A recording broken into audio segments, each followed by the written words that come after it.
Jai Hind everyone, this is Tejas sir from Yashotesh Academy. In the first video we discussed the first 60 questions of the maths question paper.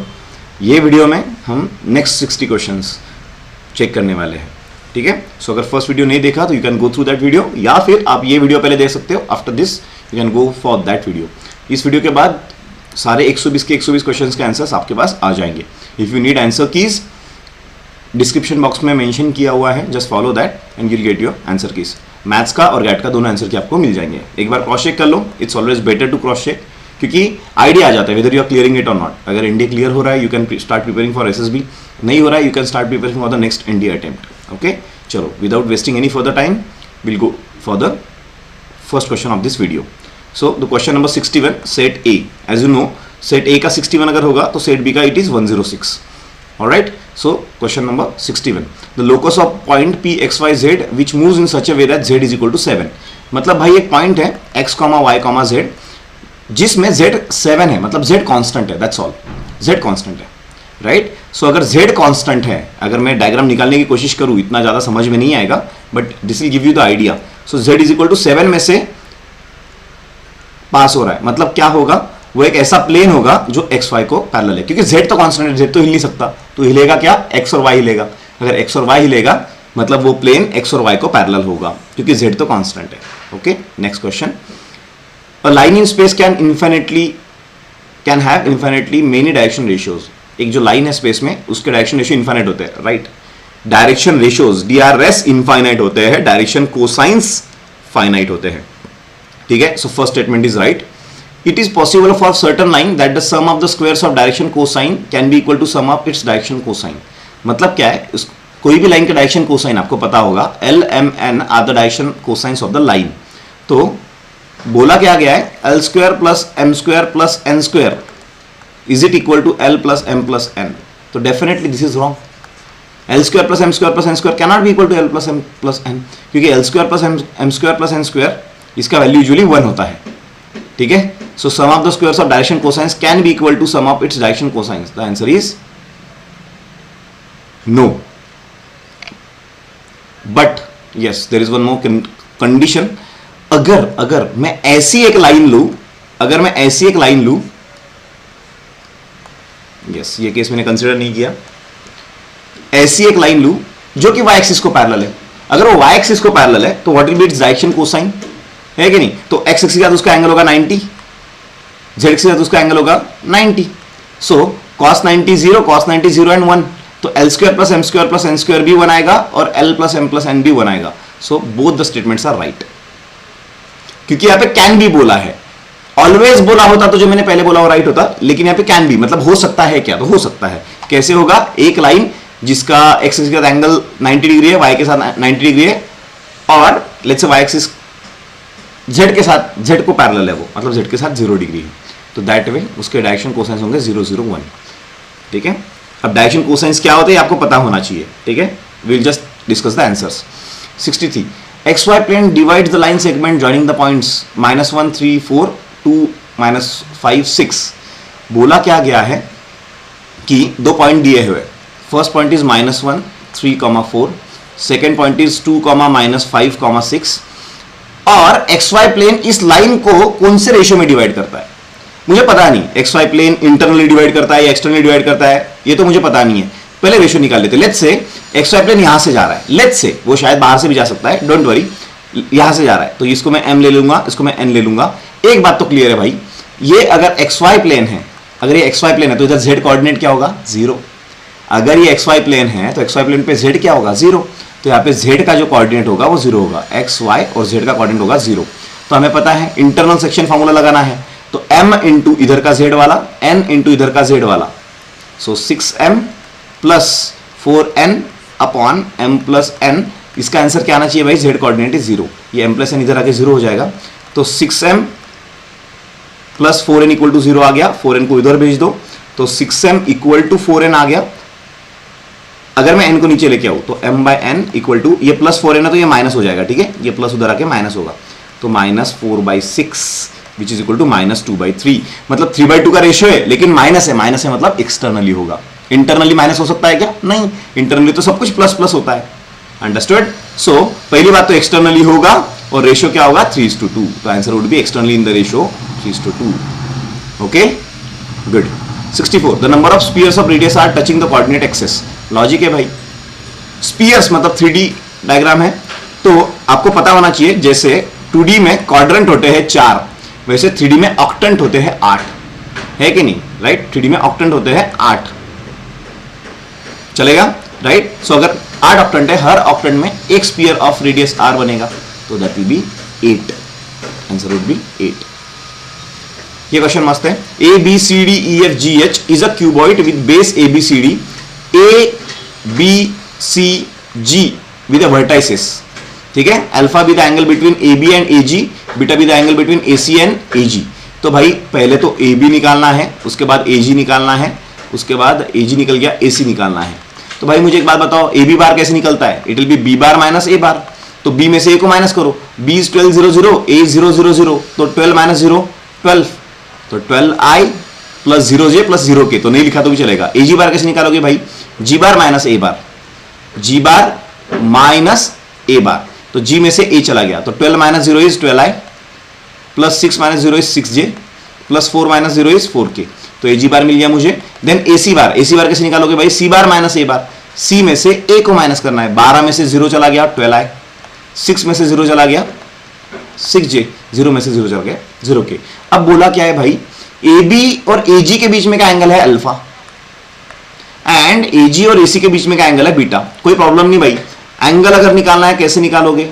We are well aware कि sir अगर आपको angle निकालना है then आपको उसका dot product करना पड़ेगा. तो अगर मैं ए बी बार डॉट ए जी बार निकालूं तो इसका आंसर क्या आएगा? Mod A B mod A G cos, दोनों के बीच में एंगल अल्फा. तो भाई ए बी बार डॉट ए जी बार निकाल सकते हो तुम. कैसे निकालोगे? 12 इंटू 12 144. अब आगे तो कुछ है नहीं, तो 6 भी 0 हो गया, 4 भी 0 हो गया, क्योंकि यहाँ पे कुछ है ही नहीं, जे और K. Mod of A B का मॉड क्या होगा भाई? It will be 12 into mod of A G क्या होगा? अंडर रूट ऑफ 12 का square 144 plus 36 plus 16 cos alpha. So that way ये 12 कट गया यहाँ पे. 144 प्लस 36 कितना हो जाएगा? 180 196. सो इसका आंसर आएगा 196 और under root of 196 is 14. So answer would be, ये 14 इधर चला जाएगा, तो कॉस अल्फा का आंसर आ गया भाई 12/14. कॉस अल्फा का आंसर आ गया 12/14. सेम भाई तुम कॉस बीटा निकाल सकते हो क्या? कैसे? Dot product between these two. मैं डायरेक्टली निकाल रहा हूं, आपको आना चाहिए. Cos beta is equal to dot product between these two, तो इनका डॉट प्रोडक्ट अपॉन इन दोनों का मैग्नीट्यूड. तो डॉट प्रोडक्ट क्या आएगा? 12 इंटू 12 144 प्लस 6 इंटू 6 36 अपॉन दोनों का डॉट प्रोडक्ट. इसका डॉट प्रोडक्ट अभी मैंने निकाला है 14 आता है, और इसका क्या आता है? अंडर रूट ऑफ 144 प्लस 6 का स्क्वायर, तो 140 इट्स अंडर रूट ऑफ 180. ये मिल गया मुझे कॉस अल्फा, ये मिल गया मुझे कॉस बीटा. अंडरस्टूड? चलेगा. This is my cos alpha, this is my cos beta. निकालना क्या है? Cos 2 alpha plus cos 2 beta निकालना है.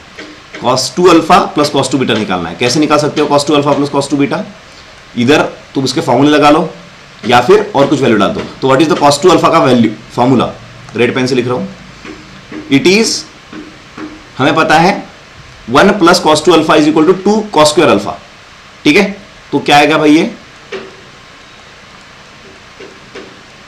2 cos square alpha minus 1, and cos 2 beta का फॉर्मूला क्या आएगा?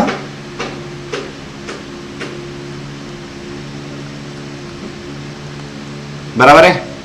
अंडरस्टूड? तो कॉस अल्फा की वैल्यू आप उठा के यहां पे डाल सकते हो. It will be 2 into 144 by 196 minus 1 plus 2 into cos square beta की वैल्यू क्या आएगी? इसको सॉल्व कर लो. 144 मतलब 180 by 14 into under root of 180, तो उसका स्क्वायर, तो 180 का स्क्वायर अपॉन 14 इंटू 180 माइनस 1. आराम से देखो इसको कैसे सॉल्व करोगे. इसको फिलहाल ऐसे ही रखो. 144, तो it will be 288 by 196 minus 1 plus 2 into 188 cut गया यहाँ पे, 182 जा 360 बाय, यहाँ पे 14 का भी स्क्वायर होगा ना, 14 का भी स्क्वायर तो 196. ये 14 का भी स्क्वायर होगा ना, कॉस स्क्वायर बीटा है, minus 1 minus 1 is minus 2. So 196 common है नीचे, 360 प्लस 288 8 4 6/196। इसको अगर मल्टीप्लाई करना चाहते हो तो मल्टीप्लाई करो, it will B 648 minus 196 into 2,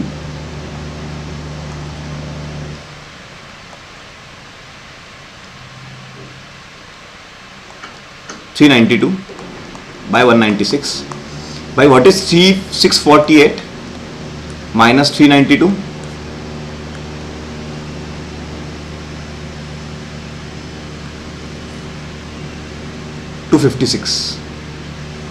256 by 196। थोड़ा बड़ा क्वेश्चन है, काफी लोगों ने छोड़ दिया होगा and it was a good call अगर आपने छोड़ा होगा ये क्वेश्चन तो। सो इसको अगर सॉल्व करोगे तो क्या आंसर आएगा? 49 है, मतलब 49 से डिवीजन जाएगा इसको, 49 4 आ जाएगा शायद। सो इसको भी 4 से डिवाइड करो, 49 इसको 4 से करोगे तो क्या आएगा? 6 4 64/49 ऑप्शन है, यस ऑप्शन बी। आप में से काफी लोगों ने इसको छोड़ दिया होगा, it was a very good call, क्योंकि टाइम देख सकते हो आप कितना लग रहा है। चलेगा, ये क्वेश्चन बहुत सिंपल था। Let A bar B bar C bar be the unit vector such that A bar cross B bar is perpendicular to C bar. एक बात हमेशा याद रखना, ए बार और बी बार का अगर क्रॉस करोगे तो ये जो आंसर आता है, ये जो आंसर आता है ना भाई, ये ए और बी दोनों को परपेंडिकुलर होता है। पता है ना, रूल पता है? If this is A bar, this is B bar, A bar cross B bar, उसको ये ब्लैक जो पेन है ये है मेरा ए बार क्रॉस बी बार, और बोला जा रहा है कि ये ए bar cross B bar C बार को परपेंडिकुलर है। चलेगा, मतलब सी बार ए बार क्रॉस बी बार के प्लेन को पैरेलल होगा। चलेगा, theta is the angle between A bar and B bar, then which one of the following is correct. तो सिंपल सी बात है भाई, A bar cross B bar is equal to sine theta C bar. तो A bar cross B bar ये होगा perpendicular, वो सी बार के डायरेक्शन में नहीं हो सकता, तो दिस इज नॉट राइट।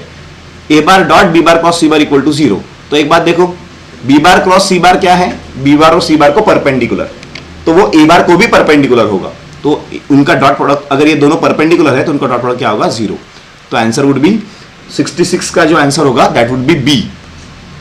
ठीक है, मैं क्रॉस चेक कर रहा हूं, मेरे पास ऑलरेडी एक आंसर की है। ये आंसर की डायरेक्टली स्ट्रेट अवे, अगर आपको वीडियो नहीं देखना है आप स्ट्रेट अवे आंसर की देख के भी सॉल्व कर सकते हो। चलेगा, ऑल राइट, परफेक्ट। 67, ए बार प्लस बी बार दिया हुआ है, 2a बार प्लस 3b बार दिया हुआ है, then what is the angle between A bar and B bar. तो भाई देखो, दो इक्वेशन दिए हैं एंड सेकंड इज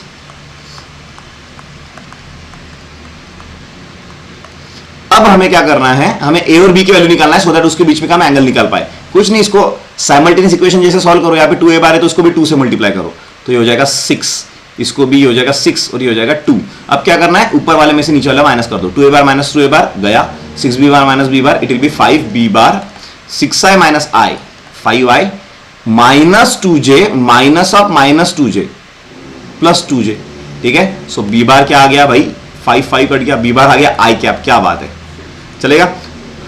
अगर b बार आ गया i कैप तो b बार की वैल्यू उठा के यहाँ पे डालो, अलग पेन से लिख रहा हूं b बार की वैल्यू i कैप यहाँ पे उठा के डाल देता हूं मैं, तो ये i कैप और ये i कैप कैंसिल हो गया, तो 2a बार माइनस 2j बार। सो 2a बार का वैल्यू क्या आ गया उस हिसाब से माइनस 2j बार, 2 गया, सो a बार की वैल्यू क्या हुई माइनस j बार। अब पूछा है a बार और b बार में एंगल क्या होता है। अरे भाई हमें पता है I is the unit vector in the direction of x axis, j is the unit vector in the direction of y axis। I और j में एंगल कितना होता है 90 डिग्री, साइन का फर्क नहीं पड़ेगा। तो what will be the answer? The answer would be D 90 degree. 68, a bar plus b bar is perpendicular to a bar and magnitude of b bar is twice that of a bar। क्या बोला है देखो, a bar is perpendicular to A bar plus B bar. A bar और A bar plus B बार एक दूसरे को perpendicular है। क्या है? परपेंडिकुलर। तो भाई इनका डॉट प्रोडक्ट क्या होगा 0। चलो ये कंडीशन मुझे पहले मिल गई। एंड बोला क्या गया है, B bar is twice that of A bar. क्या बोला गया है, B bar is equal to 2a bar होता है। चलेगा, then what is the value of 4a bar plus B bar dot B bar. कोई टेंशन नहीं है भाई, निकालना क्या है 4a bar plus B bar dot B bar, ये निकालना है। कैसे करोगे भाई, मल्टीप्लाई कर दो तो it will be 4a bar dot B bar plus B bar dot B bar का आंसर क्या आएगा भाई B square is equal to. अब इसको अगर सॉल्व करोगे ना भाई तो you get the idea. A bar dot A bar क्या होगा ए स्क्वायर, इसको मैं सॉल्व कर रहा हूं, ठीक है। A bar dot A bar is A square plus A bar dot B bar plus A bar dot B bar, लेकिन इसका आंसर क्या देकर रखा हुआ है 0। तो मुझे एक बात बताओ, यहां से मैं किस चीज की वैल्यू निकाल सकता हूं भाई, यहां से मैं can I find the value of A bar dot B bar, can I find the value of A bar dot B bar? Yes, what is the value of A bar dot B bar? It is equal to minus A square. लिख दू यहां पे minus A square, चलो very good. So 4 in bracket A bar dot B bar is minus A का square, minus A का square plus B बार क्या है भाई? ट्वाइस 2 ए बार है, तो अगर बी का स्क्वायर कर दूंगा तो इसका भी स्क्वायर करना पड़ेगा, तो it will be 4a square, तो ये हो जाएगा 4a स्क्वायर। अब बात को समझना यह है, बात को समझना यह है A bar dot B bar, A bar dot A bar यहां पे आ गया, A bar dot B bar equal to 0, तो A bar dot B bar is equal to A square इधर है, वो इधर आके क्या होगा? Minus A square. तो ए बार डॉट बी बार इधर आके क्या होगा भाई? Minus A square. बट इनको अगर दोनों को ऐड करोगे तो आंसर क्या आएगा? It would be 0। समझ पा रहे हो? अंडरस्टूड? चलेगा।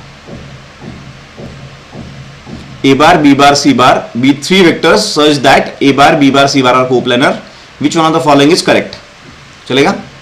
A bar B bar C bar 3 vectors such that, ये एक ही प्लेन में, ए bar B bar C bar एक ही प्लेन में, तो लॉजिक है भाई ए बार क्रॉस बी बार क्या होगा? उस प्लेन को परपेंडिकुलर, और उस प्लेन का परपेंडिकुलर, और उसी प्लेन में का अगर एक वेक्टर लोगे तो उनका परपेंडिकुलर कहां होगा? उसी प्लेन में होगा। कुछ समझ पा रहे हो? ठीक है, बात समझ लो। A bar B bar C bar are, let's say ये 3 वेक्टर है, ये वेक्टर ये वेक्टर ये वेक्टर एक ही प्लेन में है, ए बार और बी बार का परपेंडिकुलर क्या आएगा? ऐसे आएगा, ठीक है। लेकिन इस वेक्टर का और इस वेक्टर का क्रॉस प्रोडक्ट क्या आएगा? इन दोनों को परपेंडिकुलर, जो कि ऐसे आएगा, मतलब वो उस प्लेन को पैरेलल ही होगा, तो उसको हम कोप्लेनर बोल सकते हैं। Statement 1 is right. A bar B bar cross C bar, ये है मेरा ए बार, ये है बी बार, इनका क्रॉस प्रोडक्ट उन दोनों को परपेंडिकुलर, ये है क्रॉस प्रोडक्ट, ये है सी बार, इन दोनों का cross product will be perpendicular, will be perpendicular to this plane, it will be perpendicular to this plane, but it will also be perpendicular to a bar cross b bar. So both of the statements are right. अब 69 is C. Perfect. देखना यही है, the most important part here, जो सोचना है तुम्हें वो यही है कि कौन सा स्टेटमेंट राइट है और कौन सा स्टेटमेंट रॉन्ग है, क्योंकि अभी कॉन्सेप्ट में हम जा नहीं सकते कि ए बार क्रॉस बी बार कैसे आता है, A bar cross B bar cross C bar कैसे आता है, ठीक है। So if the position vector of A and B are, point A का पोजीशन वेक्टर ये दिया है, पॉइंट बी का पोजीशन वेक्टर ये दिया है, then what is the magnitude of A B bar? भाई क्या क्वेश्चन पूछा है देखो A B bar is equal to क्या होता है भाई? B bar minus A bar. So what is B bar? B bar is this minus what is A bar? A bar is this.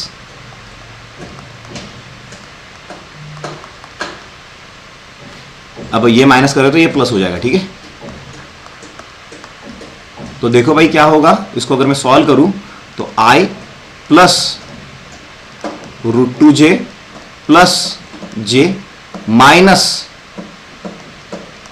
√2i plus i plus j, सारे i अगर साथ में ले लूं, जरा ऑप्शन देखना, सारे i अगर साथ में ले लूं तो ये i प्लस ये i क्या हो जाएगा? 2i, और ये माइनस √2 हो जाएगा। सो 2 माइनस √2i, सेम ये j और ये j 2 हो जाएगा। सो 2 प्लस √2j, इसका मैग्नीट्यूड निकालना है भाई, इसका निकालना है मैग्नीट्यूड, अंडर रूट ऑफ इस भाई का स्क्वायर प्लस इस भाई का स्क्वायर। सो 2 का स्क्वायर 4, √2 का स्क्वायर 2 माइनस 4√2 प्लस इस भाई का स्क्वायर 4 प्लस इस भाई का स्क्वायर 2 प्लस 4√2 प्लस 4√2 माइनस 4√2 गया, 4 plus 2 6, 4 plus 2 6, answer would be 12। 12 मतलब क्या होता है भाई? It will be 2√3। ऑप्शन है, ऑप्शन है, option number C. Perfect. Next, y is equal to 1 plus x, 1 plus x square, 1 plus x to 4, 1 plus x to 8, 1 plus x to 16. What is dy by dx? अब थोड़ा दिमाग लगाओ, इसको समझना बहुत important है। एट x इक्वल टू 0, तो आप बोलोगे सर डेरिवेटिव अगर निकालना है x इक्वल टू 0 तो आंसर 0 आना चाहिए। It's not like that. एक बात ऑब्जर्व करना, अब dy by dx क्या आएगा, उसके लिए हमें इन सबको मल्टीप्लाई करना पड़ेगा, इसको इससे मल्टीप्लाई करना पड़ेगा, इससे इससे इससे, इन सबको ऐसे ऐसे मल्टीप्लाई करते जाना पड़ेगा, ठीक है। तो before we get into it, बहुत मजा आएगा। y को मुझे मल्टीप्लाई करना है, तो भाई टर्म्स तो बहुत होंगे, मुझे भी पता नहीं कितने टर्म्स होंगे, बट फिलहाल व्हाट विल वी डू कि भाई अगर मैं 1 को मल्टीप्लाई कर रहा हूं तो 1 को 1 से मल्टीप्लाई करोगे, 1 को 1 से मल्टीप्लाई करोगे तो एक टर्म मुझे 1 का आएगा, प्लस अगर इस x को 1 से मल्टीप्लाई करोगे फिर इस x को 1 से करोगे, सो एक टर्म मुझे x का आएगा, वैसे मुझे कुछ टर्म x स्क्वायर के आएंगे, वैसे मुझे कुछ टर्म x क्यूब के आएंगे, वैसे मुझे कुछ टर्म x⁴ के आएंगे। बात समझ पा रहे हो मैं क्या कर रहा हूं? ठीक है, चलेगा। तो ऐसे बढ़ते जाएगा, लेकिन हमें पूछा क्या है? Derivative of dy by d x, derivative of y। So dy by d x मतलब 1 का डेरिवेटिव क्या होगा? 1 का derivative will be 0, but x का डेरिवेटिव क्या होगा? 1 प्लस 2x का डेरिवेटिव क्या होगा? x स्क्वायर क्या होगा? 2x, x क्यूब का क्या होगा? 3x square. मैं ये नहीं बोल रहा हूं कि एग्जैक्टली यही आंसर होगा, इनके साथ 2 भी हो सकता है, इनके साथ 3 भी हो सकता है, चलेगा। 2x प्लस 3x स्क्वायर ऐसे डॉट डॉट डॉट ये होगा, लेकिन ये डेरिवेटिव कहां पे पूछा है? x equal to 0। मतलब इवेंचुअली जो भी डेरिवेटिव आएगा उसमें x की जगह 0 डालना है मुझे क्या डालना है? x की जगह 0। तो अगर x की जगह 0 डालूंगा तो ये भी 0 हो गया, ये तो ऑलरेडी 0 है, ये भी 0 हो गया, ये भी 0 हो गया, बचा सिर्फ 1, तो आंसर वुड बी 1। नहीं समझ में आया? वापस से पीछे जाओ, वीडियो देख के कंफर्म करो। ये क्वेश्चन मस्त है। y is equal to cos x, cos 4x, cos 8x, then what is 1 by y dy by dx, है ना? मैं मेरे स्टूडेंट्स को हमेशा बताता हूं, जब भी 1 by y dy by dx आता है चमकना चाहिए, लॉगरिथमिक डिफरेंशिएशन, चलेगा। सो कुछ नहीं है, क्वेश्चन में वापस से लिख रहा हूं, cos x, cos 4x, cos 8x। अगर मैं log अप्लाई करूंगा बोथ साइड, ठीक है, सो log y is equal to log of m into n into m n p कर दो, राइट। तो हमें फॉर्मूला पता है, log of m into n अगर होता है तो log of m plus n होता है, तो ये हो जाएगा log ऑफ cos x, अलग अलग हो जाएंगे ये, log of cos 4x plus log of cos 8x।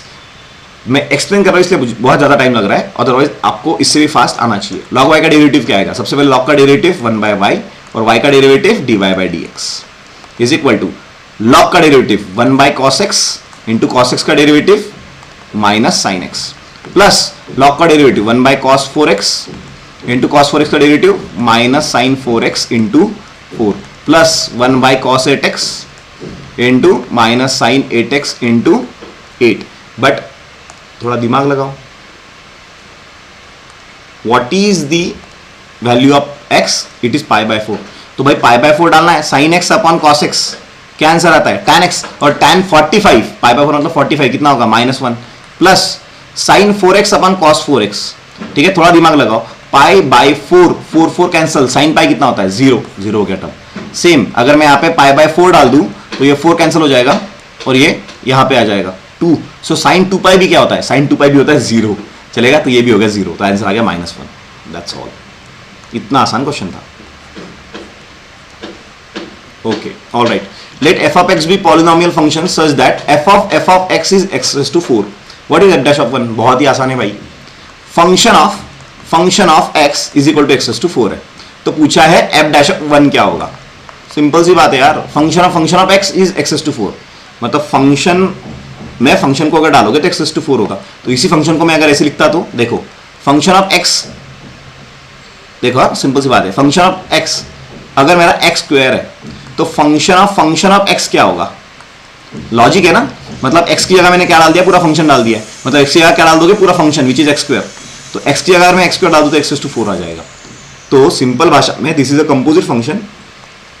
अगर f of x अगर x raised to 4 है तो इससे क्या डिडक्ट कर सकते हैं हम? f of x is equal to x square, चलेगा।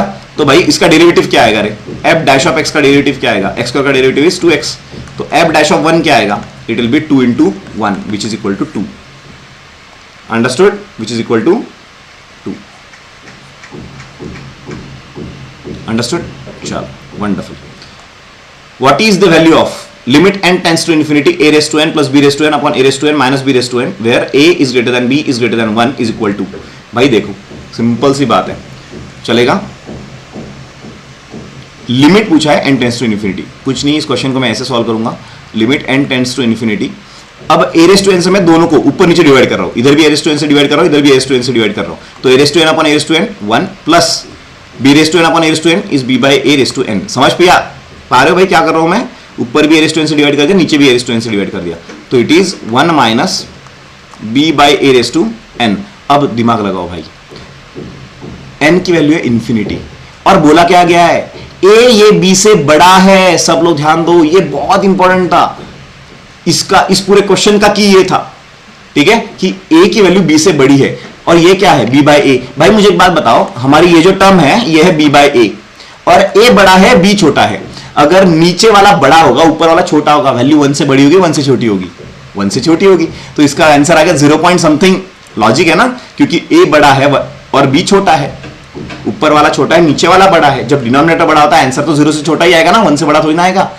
अगर 0 से छोटा नंबर का तुम स्क्वायर करोगे तो पता है क्या होता है, जैसे ये n की वैल्यू है ना, सपोज 0.5 मैंने लिया, आपको पता है 0.5 को अगर स्क्वायर करोगे तो क्या होगा 0.25, मतलब वैल्यू कम होती है। 0.25 का स्क्वायर क्या होगा पता है आपको 0.0625, और भी कम होता है, और भी कम होता है। जैसे जैसे वैल्यू बढ़ेगी तो क्या क्या डिडक्ट किया हमने, क्या क्या सोचा, सब लोग ध्यान दो।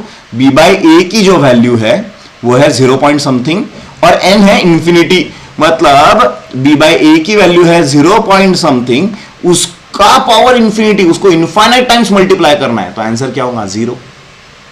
अगर ये समझ में आया तो लाइव सिंगल आला, ठीक है। मुझे देखना है आप में से कितने लोगों को समझ में आया, लिखना नीचे सर 74th क्वेश्चन में का ये समझ में आ गया, ये पार्ट हमें समझ में आ गया, b बाई ए वाला पार्ट समझ में आ गया। समझे वापस से एक बार, क्योंकि बहुत मजेदार क्वेश्चन है, ठीक है।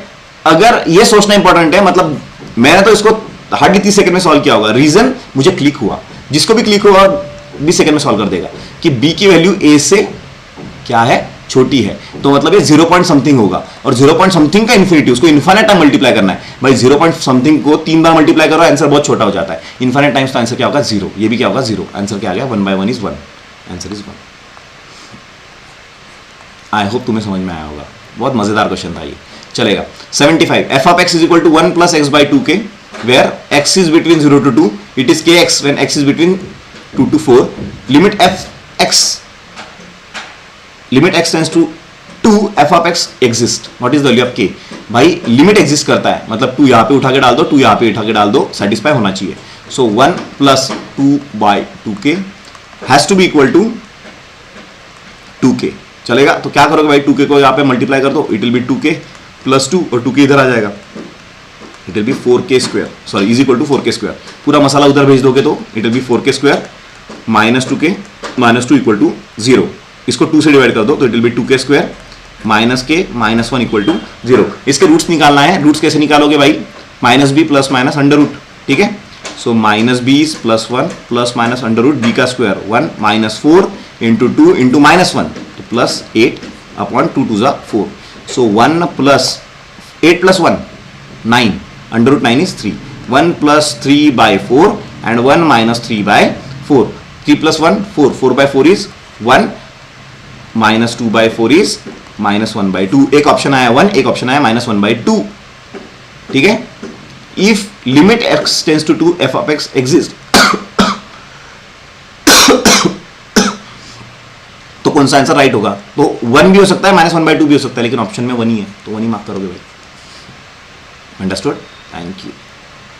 76 consider the following statement with respect to function of x दिया हुआ है, mod of x minus 1, f of x is continuous at x equal to 1। तो पहले इसको रिडिफाइन करेंगे। तो भाई देखो यार, फंक्शन मॉड ऑफ x का है तो क्या होगा, टेंशन ना लो, दो कंडीशन बनेगी, एक तो मॉड ऑफ x पॉजिटिव होगा, एक तो मॉड ऑफ x निगेटिव होगा। भाई मॉड x पॉजिटिव कब होता है, जब x की वैल्यू 0 से बड़ी होती है, ये रिडिफिनेशन बोलते हैं इसको, ठीक है, ये आपको आना चाहिए। When x is less than 0, तो बोला क्या है, f of x is continuous at x equal to 1। थोड़ा रिडिस्ट्रीब्यूट करो इसको, this is my x axis, this is my y axis, ये टेक्निक्स में पढ़ाता हूं लेक्चर्स में, ठीक है, तो ये आपको पता होनी चाहिए, क्योंकि इस टेक्निक्स को अभी हम टाइम स्पेंड नहीं कर सकते टेक्निक्स के ऊपर। सो 1 पे चेक करना है और 0 पे चेक करना है, तो कुछ नहीं, जो भी फंक्शन है हमारा डिस्ट्रीब्यूट कर दो। भाई 0 के आगे फंक्शन क्या है, 0 के आगे फंक्शन है x माइनस 1, 0 के पीछे फंक्शन क्या है भाई माइनस x माइनस 1। अब थोड़ा दिमाग लगाओ, थोड़ा ज्यादा दिमाग लगाने की जरूरत नहीं है, थोड़ा सा दिमाग लगाओगे तो भी चलेगा। भाई इस पॉइंट पे x इक्वल टू 1 पे इसके आगे भी वही फंक्शन है, पीछे भी वही फंक्शन है, मतलब फंक्शन कंटिन्यूअस है 1 पे, right, very good. Function is differentiable at x equal to 0। Sir 0 पे डिफरेंशिएबल है क्या, तो डिफरेंशिएबल के लिए कंटिन्यूअस होना बहुत इंपॉर्टेंट है। तो यहाँ पे मैं अगर 0 डाल दूंगा तो माइनस 1 आंसर आएगा, यहाँ पे भी 0 डाल दूंगा तो माइनस 1 आंसर आएगा, मतलब कंटिन्यूअस तो है। अब डिफरेंशिएबल के लिए क्या करोगे, इसका डेरिवेटिव 1, इसका डेरिवेटिव माइनस 1, तो 1 इसका डेरिवेटिव 1 आ रहा है, इसका डेरिवेटिव माइनस 1 आ रहा है, मतलब डिफरेंशिएबल है क्या, नहीं है। So answer would be 1 only. चलेगा। तो 76 का जो आंसर है that is 76 is equal to A, right. 77 मस्त क्वेश्चन है ये। F of x is equal to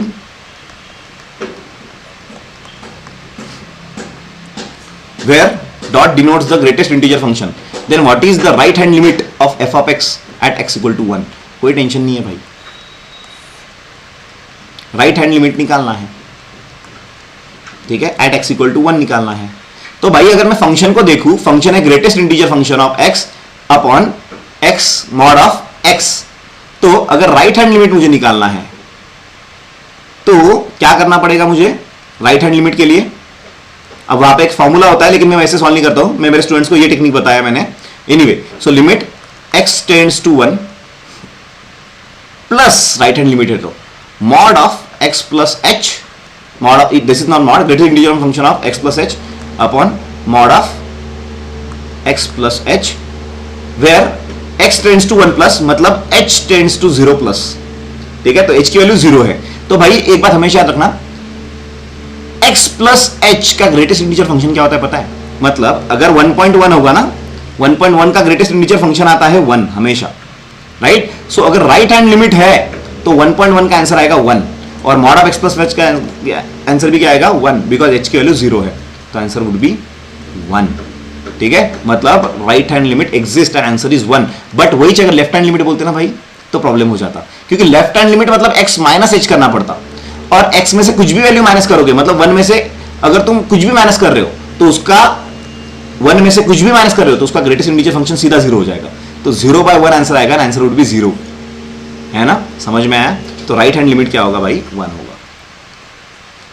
consider the following statement with respect to the function f of x equal to sine of 1/x²। तो simple सी बात है, इसको कैसे लिख सकते हैं हम?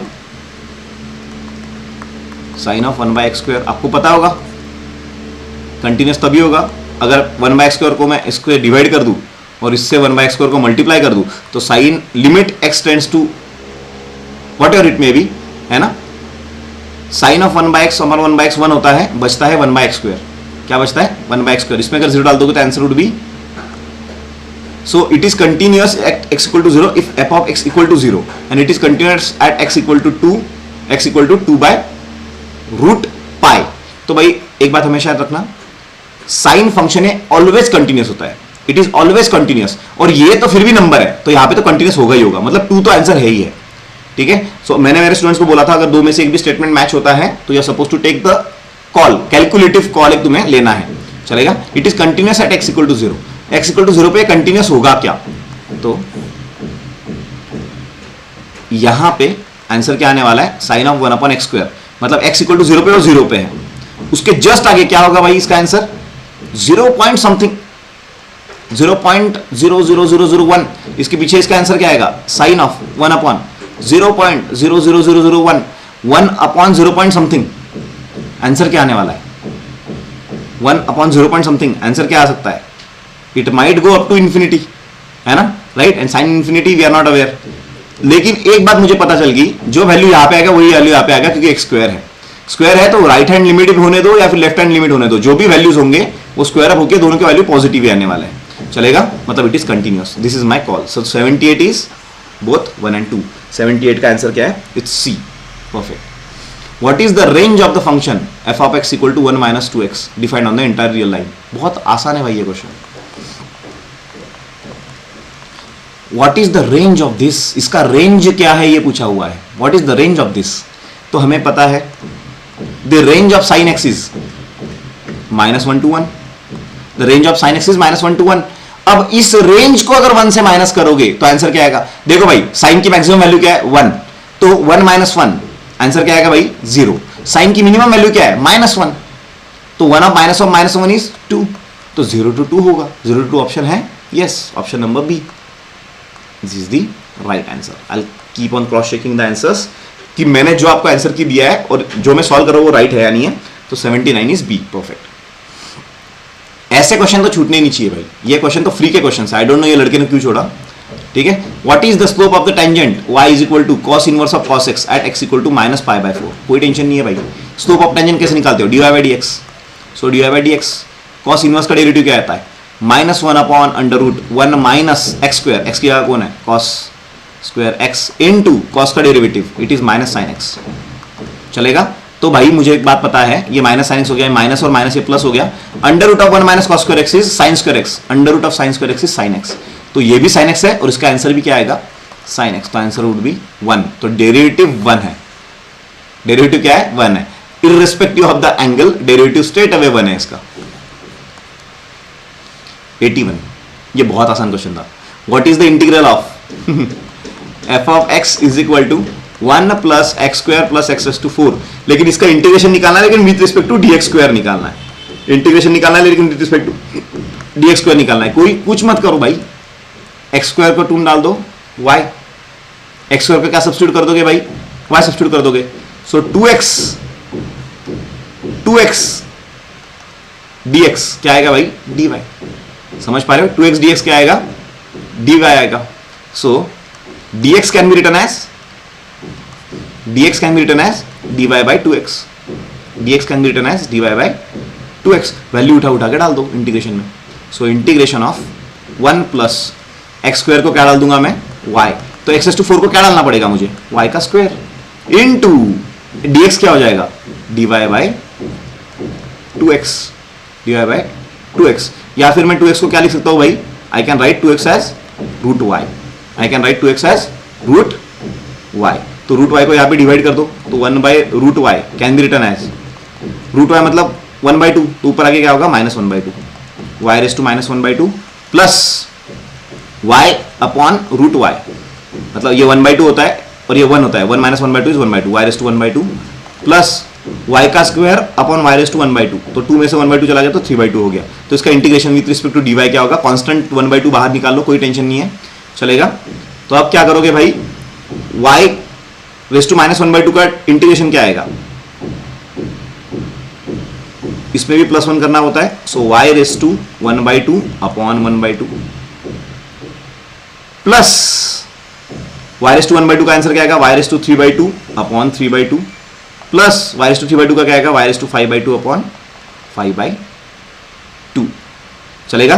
तो कोई टेंशन नहीं है, यहाँ पे 1/2 ऑलरेडी है, तो सबका 2 तो कट जाएगा, ये 2 कट गया सबका, सो बचा क्या y रेज़ टू 1/2, देखो भाई x square equal to y है, मतलब y रेज़ टू 1/2 क्या हो जाएगा x हो जाएगा, तो ये हो गया x plus x raise to 3/2, so y raise to 1/2 is x, तो x का cube by 3 plus y raise to 5/2 by 5, ठीक है, तो 2 कट जाएगा, तो it will be x raise to 5 by 5 plus c, ऐसे कोई ऑप्शन है भाई यहाँ पे, option number A, 81 is option number A. Answer key में मैंने ऑप्शन नंबर ओके वो ए ही लिखा था, लेकिन वो डी दिख रहा है शायद मुझे, एनीवे 81 का ऑप्शन नंबर ए है। ऑल राइट, मैं यहाँ पे चेक कर लेता हूं,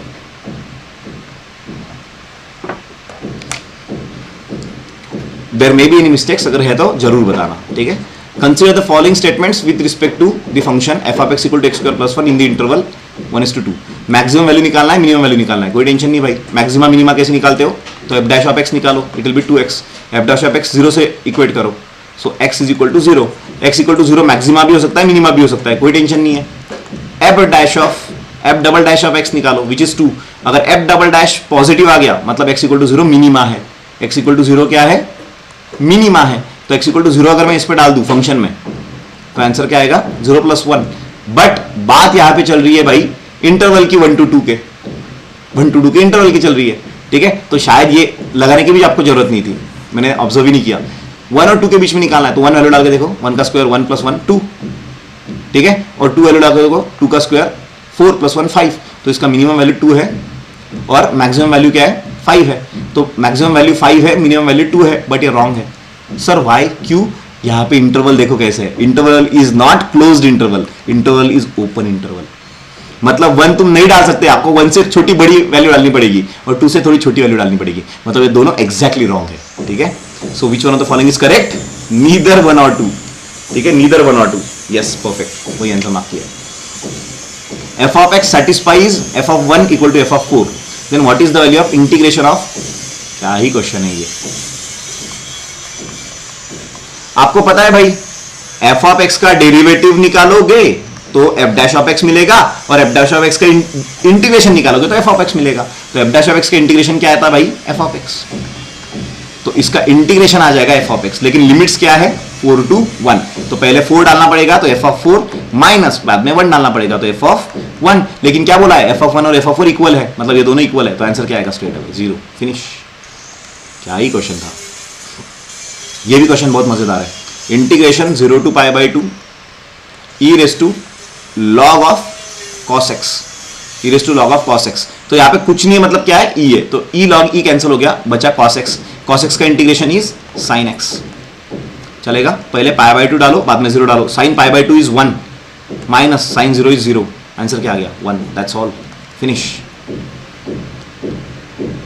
85 integration under root of 1 minus sin 2x dx is equal to a sin x plus b cos bx plus c। Value जो x की π/4 से छोटी है, कोई टेंशन ना लो भाई। Integration of under root of 1 minus sin 2x दिया हुआ है। अब मैं क्या करने वाला हूं? देखो, मैं 1 को लिखने वाला हूं sin square x plus cos square x। किसी को कुछ प्रॉब्लम? हमें पता है sin square theta plus cos square theta is equal to 1। तो 1 को मैंने लिखा sin square x plus cos square x minus sin 2x को मैंने लिखा 2 sin x cos x। तो यहाँ पे a square plus b square minus twice a b हो गया, तो ये हो गया भाई sin a minus cos, sorry a minus b का स्क्वायर। सो ये स्क्वायर और स्क्वायर रूट हट गया, तो integration of sin x minus cos x। What is integration of sin x भाई? Integration of sin x is minus cos x, and what is integration of cos x is sin x। लेकिन ये integration का value दे के रखा है। क्या देख रखा है? a sin x plus b cos x plus c। तो भाई यहां से कनेक्ट कर लो, a के साथ sin के साथ कौन है? -1, तो a की वैल्यू क्या हो गई? -1। सेम cos के साथ कौन है? -1, तो b की वैल्यू क्या भी हुई? -1। c का वैल्यू क्या हुआ? 0। भाई a -1 b -1 c 0 उठा उठा के डालो, देखो कौन सेटिस्फाई कर रहा है। इसने ये मार्क किया, चेक करते हैं आंसर। -1 -1 is -2 plus 2 is 0। बस this is the required answer. Finish. और का डाल के देखो सेटिस्फाई होगा ही नहीं, गारंटीड। चलेगा? Perfect. What is the order of the differential equation of ellipse whose axes are along the coordinate axis? मजेदार है ये। इलिप्स का इक्वेशन निकालना है भाई, जिसके एक्सेस है ना कोऑर्डिनेट एक्सेस के अराउंड है। ठीक है? तो भाई मुझे एक बात बताओ, ये लेट्स से a होगा, ये मेरा b होगा, तो इस इलिप्स का इक्वेशन क्या होगा? x square by a square plus y square by b square is equal to 1। बराबर है? x square by square plus y square by b square equal to 1। तो भाई मुझे एक बात बताओ, इसमें आर्बिट्री कांस्टेंट कितने हुए हैं? a और b, 2 आर्बिट्री कांस्टेंट हुए। क्या होगा? ऑर्डर कितनी होगी? 2, क्योंकि 2 कांस्टेंट है तो 2 बार डेरिवेट करना पड़ता है। ठीक है? चलेगा? तो order will be 2। What is the degree of differential equation of all circle touching both the coordinate axis in the first quadrant? चलेगा, ये भी मस्त है। ये है मेरी एक्स एक्सिस, ये है मेरी वाई एक्सिस। क्या बोला गया है भाई? सारे ऐसे सर्कल्स जो पहले क्वाड्रेंट में टच कर रहे हैं एक्सिस को, सारे ऐसे सर्कल्स, सारे ऐसे सर्कल्स, सारे ऐसे सर्कल्स। तो एक बात तो क्लियर है भाई, ऐसे सारे सर्कलों में ये जो रेडियस होगा वही चाहिए रेडियस होगा। बराबर है कि नहीं? राइट? क्योंकि अगर वो कोऑर्डिनेट एक्सिस को टच कर रहा है तो ये अगर 5 होगा तो ये भी 5 होना पड़ेगा, तभी जाके रेडियस फॉलो करेगा वो। तो ये कोऑर्डिनेट क्या हो गया? 5,5।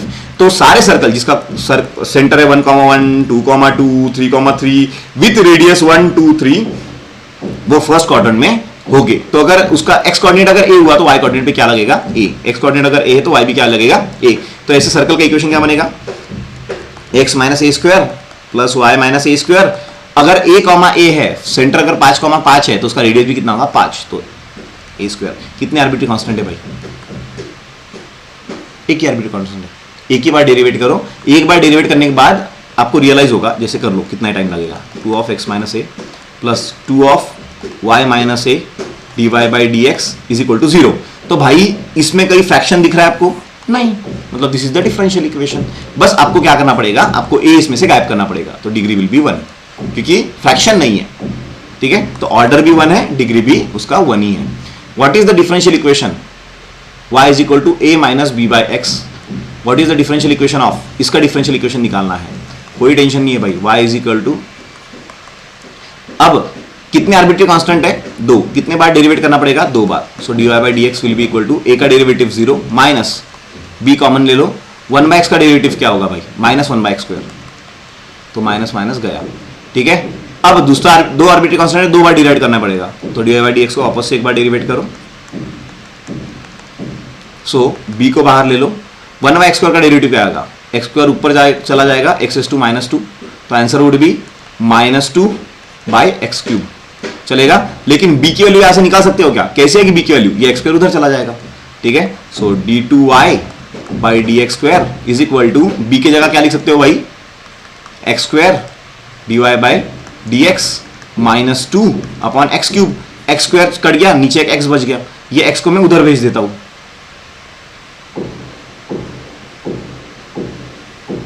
क्या लिख दिया मैंने, ये बराबर लिखा है ना, हाँ अपॉन क्यों लिखा है ये, ओके, x² इंटू होना चाहिए, x² into dy/dx, sorry my bad, मैं वही सोचा क्या हो गया, कुछ नहीं क्यों कुछ नहीं किया, b का वैल्यू डालना है बस, वापस से b के जगह क्या करोगे भाई, x² को मल्टीप्लाई कर दो, तो b का वैल्यू क्या हो जाएगा, x² dy/dx, वही सोचा क्या होगा, इंटू -2/x³, कोई टेंशन नहीं, x² कट गया, इधर एक x बच गया, ये x को उधर भेज देता हूं मैं, तो भाई d2y/dx² को क्या लिखा जाता है, उसको y2 भी लिखा जाता है, राइट। सो इधर का एक x इधर आ जाएगा, तो xy2 इज इक्वल टू, ये क्या हो जाएगा, y1 हो जाएगा, -2y1, right. So xy2 + 2y1 equal to 0, xy2 ये -2y1 है, इधर आके क्या होगा, वो +2y1 होगा, तो xy2 + 2y1 है ऑप्शन ऐसे, xy2 + 2y1, तो इसका गलत हो गया ये,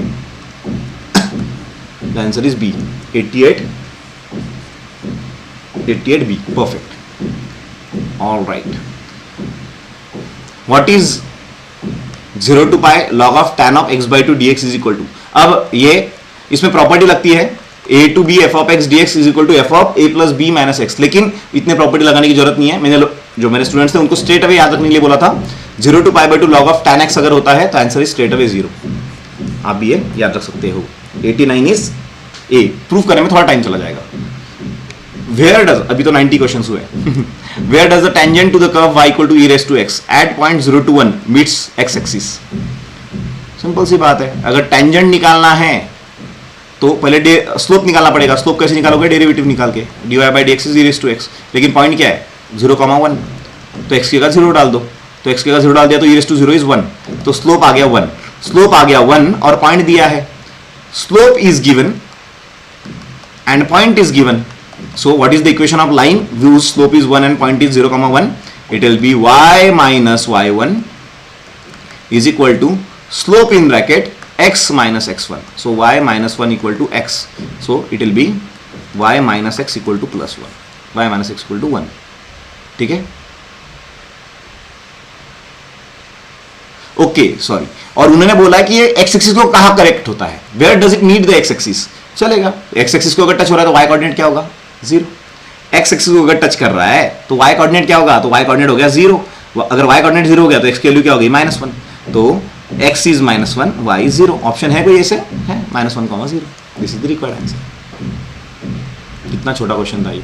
consider the following statement with respect to the function f of x is equal to x + 1/x, x + 1/x, the local maximum value of f of x is less than its local maximum minimum value। चलो try करते हैं, maximum minima निकालना है, कैसे निकालोगे, पहले derivative निकाल दो, x का डेरिवेटिव इज 1, 1/x का डेरिवेटिव इज -1/x², जो डेरिवेटिव है वो 0 से इक्वेट करना पड़ता है, सो 1/x², ये इधर आ गया, इज इक्वल टू 1, तो x² को उधर भेज दो, तो x² इक्वल टू 1, तो x इज इक्वल टू +1 और -1, ठीक है। तो इसका डबल डेरिवेटिव निकालेंगे हम to check whether it's maxima और मिनिमा, तो 1 का डेरिवेटिव 0, -1/x² का डेरिवेटिव क्या आएगा भाई, -2/x³, तो ये 2/x³ हो गया, तो सिंपल सी बात है, अगर इसमें +1 डालूंगा मैं तो आंसर क्या आ गया फाइनल, 2/x³, इसमें अगर प्लस वैल्यू डालूंगा तो पॉजिटिव आंसर आएगा, तो +1 अगर मैं डालूंगा तो पॉजिटिव आंसर आ रहा है, मतलब +1 कौन है, मिनिमा, डबल डेरिवेटिव पॉजिटिव मतलब जो रूट है वो मिनिमा, -1 डालूंगा तो निगेटिव आंसर आएगा, मतलब -1 क्या हो जाएगा, मैक्सिमा।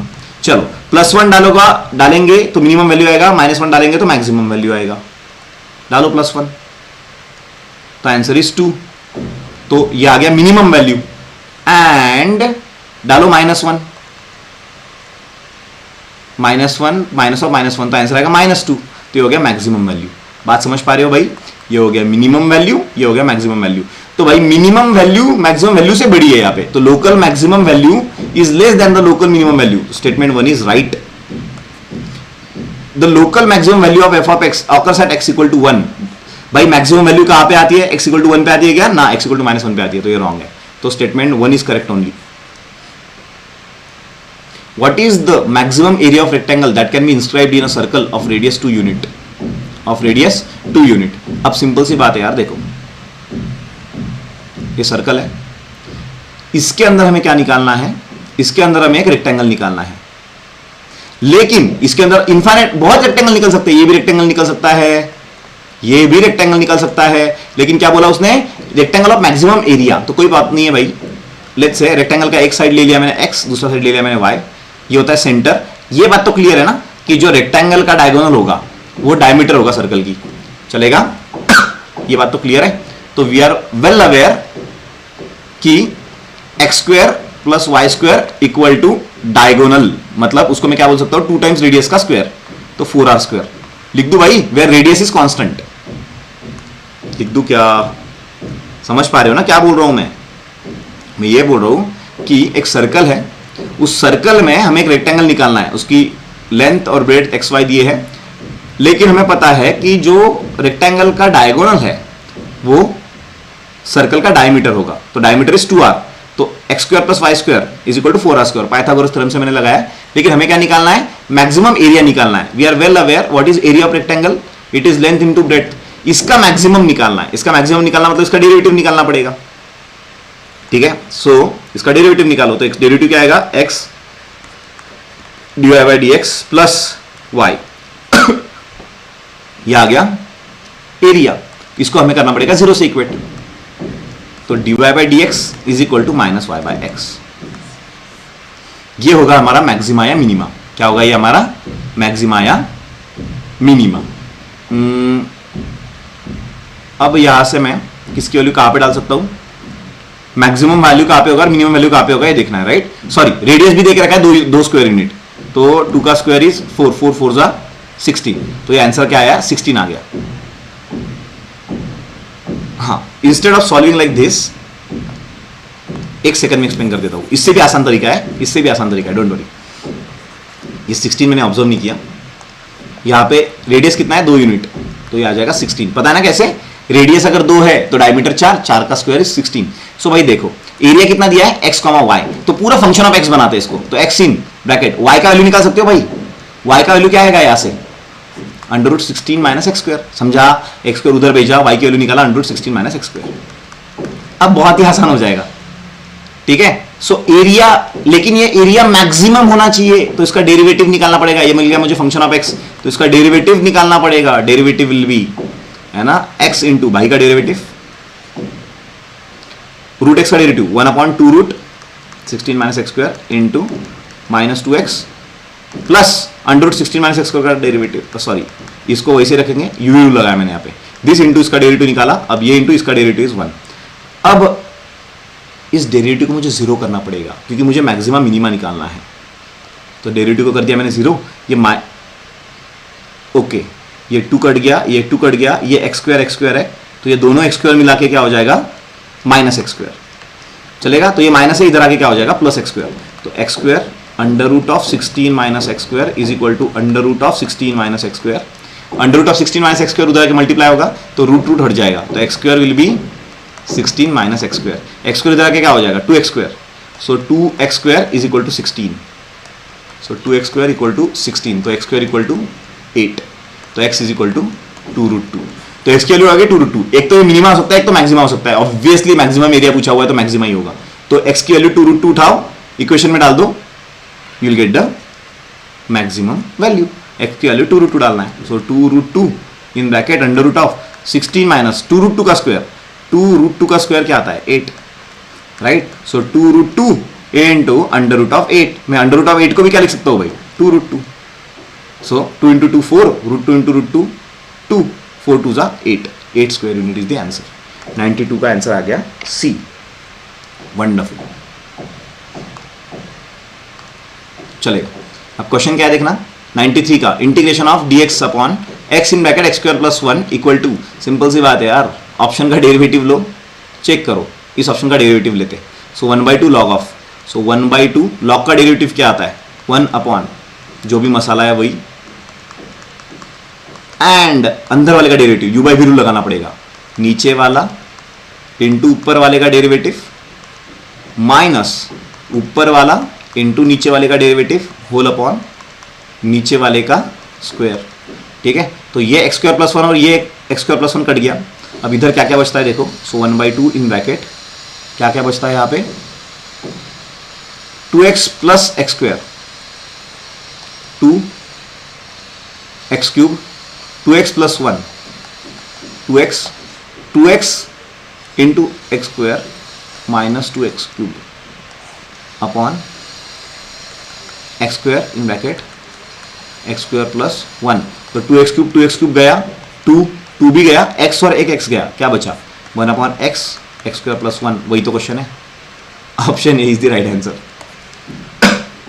समझ में आया, ग्रेट। चलो, what is the derivative of e to x with respect to e x, इसका डेरिवेटिव विद रिस्पेक्ट टू इसका डेरिवेटिव, कुछ नहीं टेंशन भाई, इसका डेरिवेटिव निकालो अपन इसका डेरिवेटिव कर दो, तो e टू x का डेरिवेटिव क्या आएगा, तो सबसे पहले e का डेरिवेटिव e टू x, फिर ऊपर वाली e का derivative e to x upon e to x का derivative e to x, cancel हो गया, बचा e to x। What is the condition that f of x has no local extremum, मारो f dash of x, f dash of x मारो, तो x cube का derivative क्या आएगा भाई 3x² प्लस x² का डेरिवेटिव क्या आएगा 2x प्लस kx का डेरिवेटिव क्या आएगा k, डेरिवेटिव को क्या करना होता है 0 से इक्वेट, तो इस हिसाब से k की वैल्यू क्या मिलेगी मुझे माइनस 3x², इसमें से देखते हो कुछ जाता है क्या,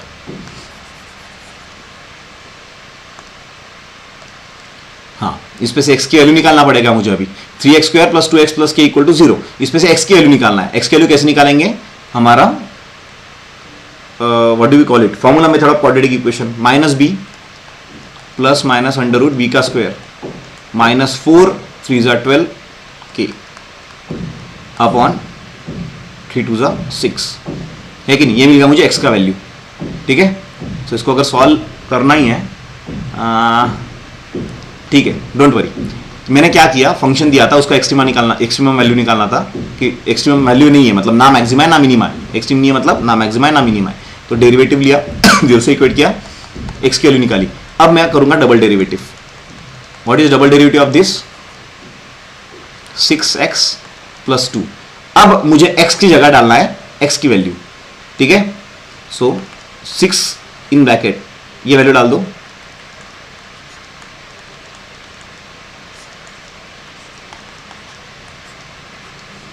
तो ये -2 और ये +2 भी गया, -2 और +2 भी गया, तो आंसर इसका क्या आ रहा है देखो 4 - 12 के।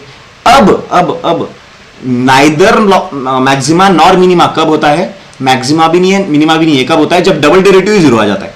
सो डबल डेरिवेटिव 0 आ गया तो इसका स्क्वायर कर दो, 4 - 12 के 0 आ गया, तो -12 के उधर लेके जाओ, 4 = 12 के, k = 12 इधर चला जाएगा 1/3, जब k = 1/3 होगा, है कि नहीं, जब k = 1/3 होगा, है ना।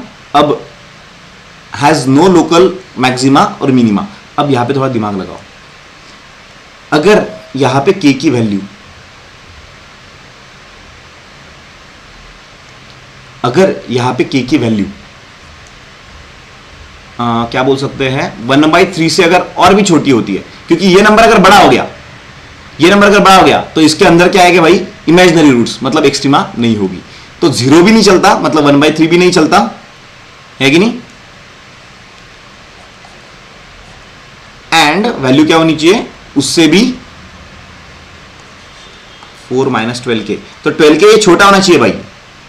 अगर ये बड़ा होगा, 12 के अगर बड़ा होगा मतलब मैक्सिमम मिनिमा नहीं होगी, तो 12 के बड़ा नहीं होना चाहिए, तो 4 - 12 के, जस्ट अ सेकेंड, ये अगर ये पूरा मसाला 0 से बड़ा है मतलब रूट्स आ रहे हैं, 0 से छोटा है मतलब इमेजिनरी रूट्स आ रहे हैं. सो 0 से छोटा, so 4 is less than 12k, so 1/3 is less than k, so k has to be greater than 1/3, k has to be greater than 1/3. ऐसे कोई ऑप्शन है? Option b is the right answer. चलेगा? Understood? Perfect. f of x equal to 2 raised to x, then what is the value of?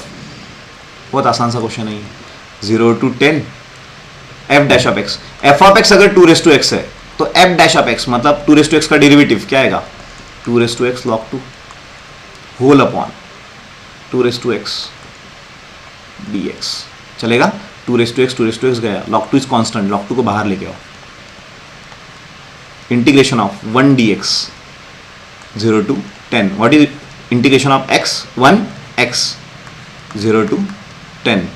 पहले 10 डाल दो, बाद में 0 डाल दो. The answer would B 10 log 2. अरे ये 2 है, सॉरी, वही सोचा 10 ऑप्शन ही नहीं है, ये 2 है, ये 2 है, ये 2 है, तो 10 - 2 इज 8 log 2. 10 दिखा ही नहीं ऑप्शन में. एनीवे चलो, if -2 to 0 f of x dx is equal to k, ठीक है, then -2 to 0 mod of f of x dx is. Question इतना मजेदार है, जिसको क्लिक हुआ होता उसने 30 सेकंड में सॉल्व किया होता, लेकिन क्लिक होना इंपॉर्टेंट है.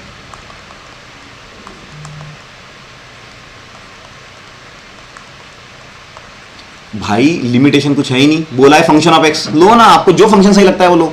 फंक्शन ऑफ एक्स बोला है ना, चलो मैं अगर चाहता तो मैं फंक्शन ऑफ एक्स की जगह एक्स ले लेता, है कि नहीं? क्या ले लेता? एक्स. सो भाई सिंपल सी बात है, अगर मैं फंक्शन ऑफ एक्स की जगह एक्स ले लूं तो मॉड ऑफ एक्स भी क्या होगा? एक्स. लेकिन जस्ट अ सेकेंड, हाँ, अगर फंक्शन ऑफ एक्स मेरा एक्स होता तो मॉड ऑफ एक्स क्या होता? मॉड ऑफ एक्स का रिडिफिनेशन कैसे आता है? Mod of x is plus x if x is greater than 0, it will B minus x if x is less than 0, right? So x is less than 0 है मतलब 0 से छोटा है ना एक्स, तो यहां पे क्या आ जाएगा? माइनस एक्स आ जाएगा. तो मुझे एक बात बताओ, x का अगर इंटीग्रेशन निकालना है तो आंसर क्या आएगा? x²/2, 0 डाल दो, -2 डाल दो, माइनस एक्स का इंटीग्रेशन क्या आएगा? माइनस ऑफ x²/2, 0 डाल दो, 2 डाल दो, जरा वैल्यू डालना है इसमें. सो 0/2 माइनस 2 का स्क्वायर इज 4, 4/2, और ये माइनस बाहर लेके आओ. So answer will be 0/2 minus 4/2. Minus 4/2 is -2, and minus और माइनस क्या हो गया? +2.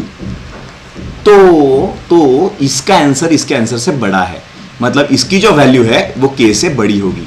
Value will be greater then k, value will be greater then k. लेकिन सर इक्वल का भी तो ऑप्शन है, राइट? तो इक्वल हो सकता है क्या? हो सकता है ना. अगर फंक्शन x² ले लूं तो उसका मॉड भी x² का मॉड भी x² ही आता है, क्योंकि x² कभी निगेटिव हो ही नहीं सकता, राइट? सो ग्रेटर देन और equal to k is the right answer. 97 option D.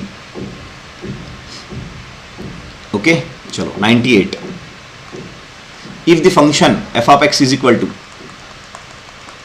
x² minus kx is monotonically increasing in the interval 1 to infinity, है कि नहीं? Right, 1 to infinity, then which one of the following is correct? Function increasing है भाई, function increasing है मतलब उसका derivative क्या आना चाहिए? 0 से बड़ा. 2x minus k, ये क्या आना चाहिए? 0 से बड़ा. फंक्शन इंक्रीजिंग है, डेरिवेटिव बड़ा आना चाहिए 0 से. चलेगा? सो 2x is greater than k, right? So x is greater than k/2. x has to be greater than k/2. चलेगा? Okay.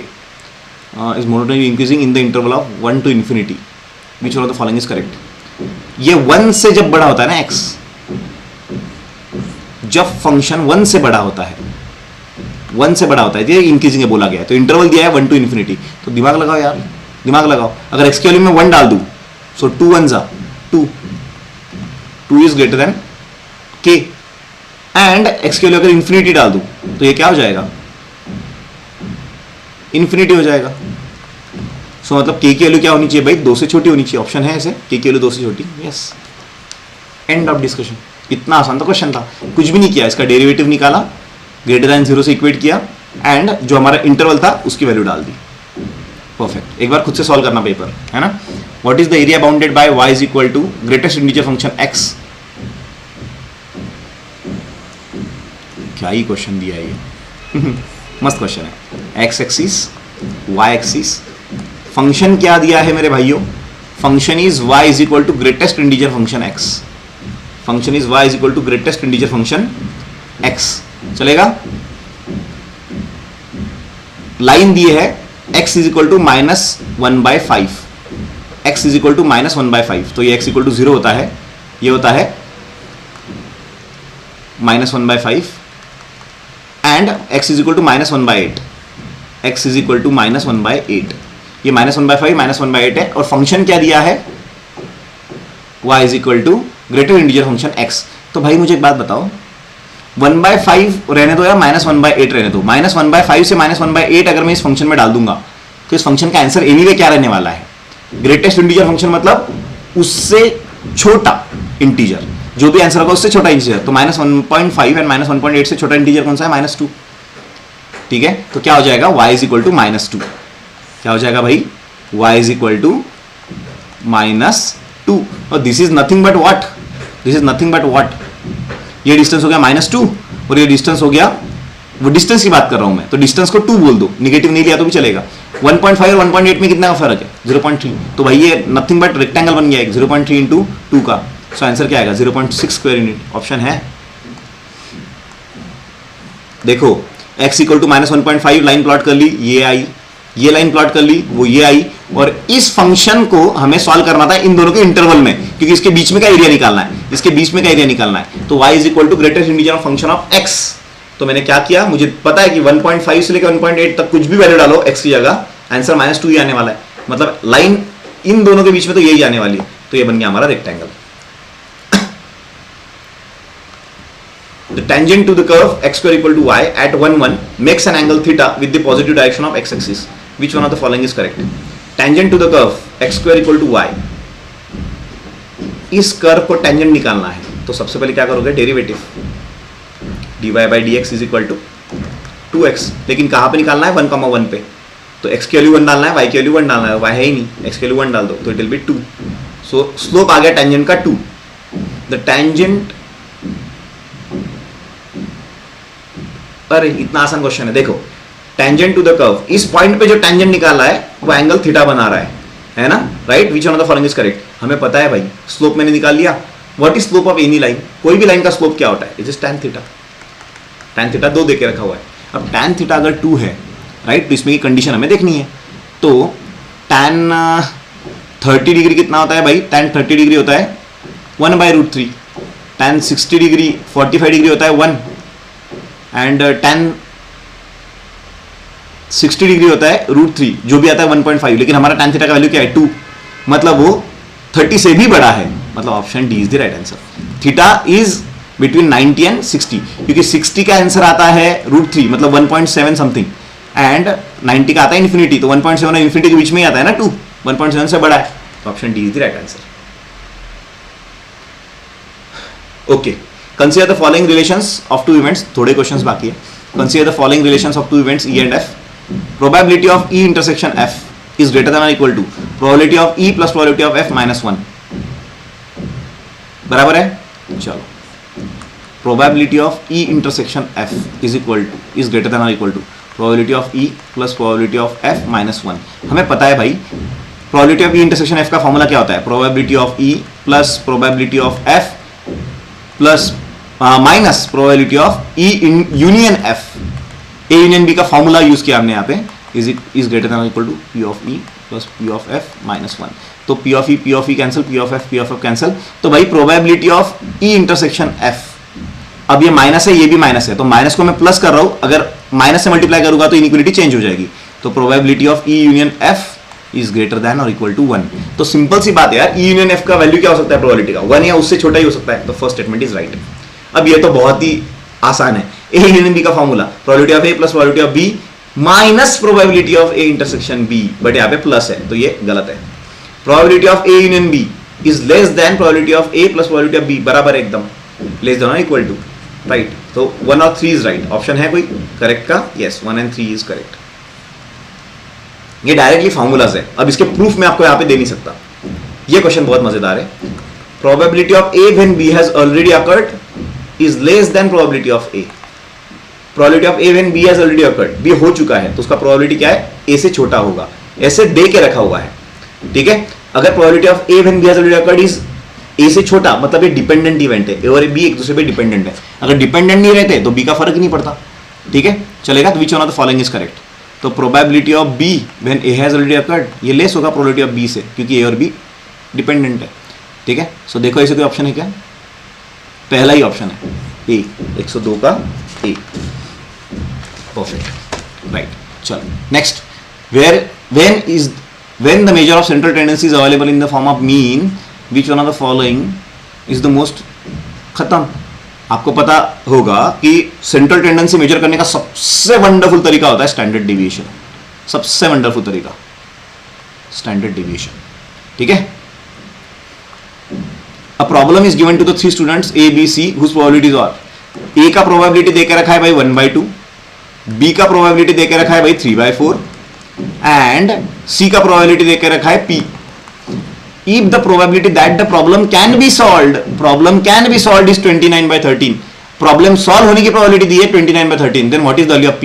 भाई मुझे एक बात बताओ, PS लिख देता हूं मैं, प्रोबेबिलिटी ऑफ प्रॉब्लम सॉल्व्ड देके रखा है 29/32, तो probability of problem not being solved, ना सॉल्व होने की प्रोबेबिलिटी क्या होगी भाई? 1/29/32, तो इट विल बी 13 - 29, 3/32, 3/32। ये किसकी प्रोबेबिलिटी है? नॉट सॉल्व की। तो भाई मुझे एक बात बताओ, प्रॉब्लम अगर सॉल्व ही नहीं हो रहा है मतलब क्या है?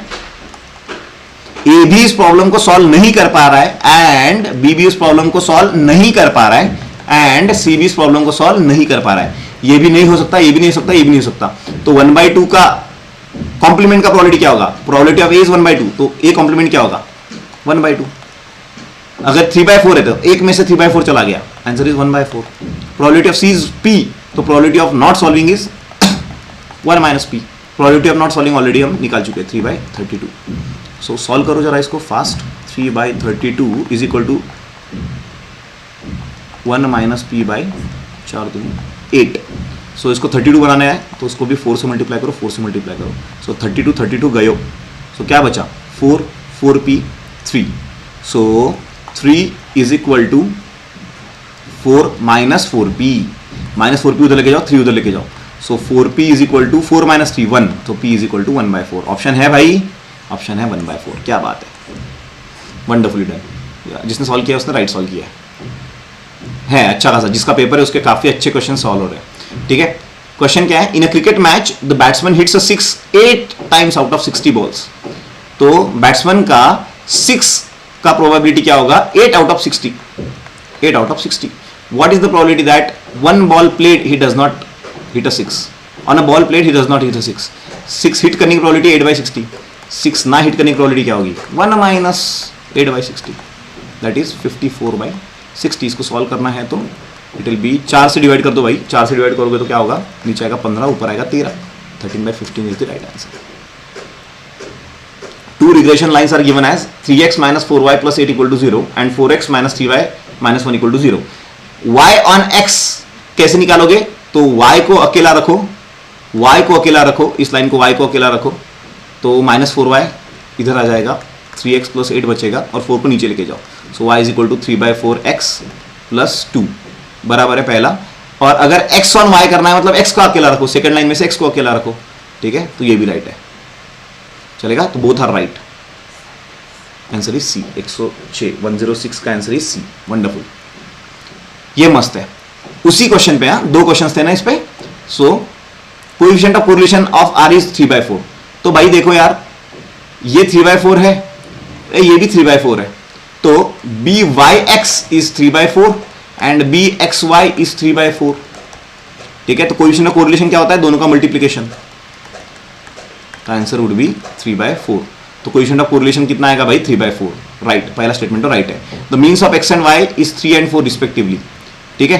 तो x एंड y के मीन्स 3 and 4 होंगे, ऐसे बोल रहे हो। कैसे निकालोगे? कुछ नहीं, इसको और इसको साइमल्टेनियसली सॉल्व करो, इसको और इसको साइमल्टेनियसली सॉल्व करो, तो आंसर आएगा x की वैल्यू 4 और y की वैल्यू 5। तो यहाँ पे x की वैल्यू 3 है, y की वैल्यू 4 है। अब कैसे सॉल्व करना है ये मत पूछना, साइमल्टेनियसली सॉल्व करना है दोनों को। x और y की वैल्यू निकालो, 10th में किया होगा आपने। तो सेकंड इज रॉन्ग, तो ऑप्शन इज करेक्ट कौन है भाई? 1 ओनली, 107E, परफेक्ट। ये क्वेश्चन मस्त है। Consider the following, the marks obtained by 60 student in a certain subjects. तो ये मार्क्स का ग्रुप देके रखा है, h is equal to 5 here, ठीक है, एंड नंबर ऑफ स्टूडेंट्स देके रखे हुए हैं। तो यहाँ पे हमें क्यूमुलेटिव फ्रीक्वेंसी निकालना है, ये भाई ने ऑलरेडी निकाल के रखा है, 4 है ना, उसके बाद 5 + 4 9, 26, 31, 39, 48, 54, 58, 60। तो ये क्यूमुलेटिव फ्रीक्वेंसी टोटल कितना आ गया भाई इसका? 60। तो हमें निकालना है मीडियन। तो मीडियन का फॉर्मूला क्या होता है? मीडियन का फॉर्मूला क्या होता है? It is L + n/2 - C upon F into H, where L is the lower limit of median class. Median class कैसे निकालना है? बहुत आसान है भाई, ये 60 है ना, 60 का आधा कर दो, n इज 60, n की वैल्यू इज 60, तो n/2 कितना होगा भाई? 30। सो 30 के जस्ट आगे वाला 30 कहां पे आएगा? ये 26 है तो इसके जस्ट आगे 30 यहां पे कहीं तो आएगा, मतलब उसका मीडियन क्लास हो गया ये, this is the median class. तो L की वैल्यू इज 35, L की वैल्यू 35 है, प्लस n/2 कौन है भाई? n/2 कितना है? 30 है, minus C is cumulative frequency of preceding median class 26 upon F is the frequency of median class, कितना है भाई? 5 into H is the median class का इंटरवल 5। 5 कटा 30 में से 26 चला गया, 30 - 26 इज 4 एंड 35 + 4 इज 39। ऑप्शन है भाई 39, बंदे ने गलत कर दिया क्वेश्चन है। ओके, सेकंड, इसी चीज का मोड निकालना है भाई। मोड कैसे निकालते हैं? मोड के लिए भी फॉर्मूला होता है, बहुत आसान है। The formula for mode is L + F1 - F0 upon 2F1 - F0 - F2 into H। Same है कि नहीं? मॉडल क्लास कौन सा है यहाँ पे जिसका सबसे बड़ा फ्रीक्वेंसी हो मॉडल क्लास, तो इसका सबसे बड़ा फ्रीक्वेंसी है, तो ये मॉडल क्लास हो गया, ठीक है। अब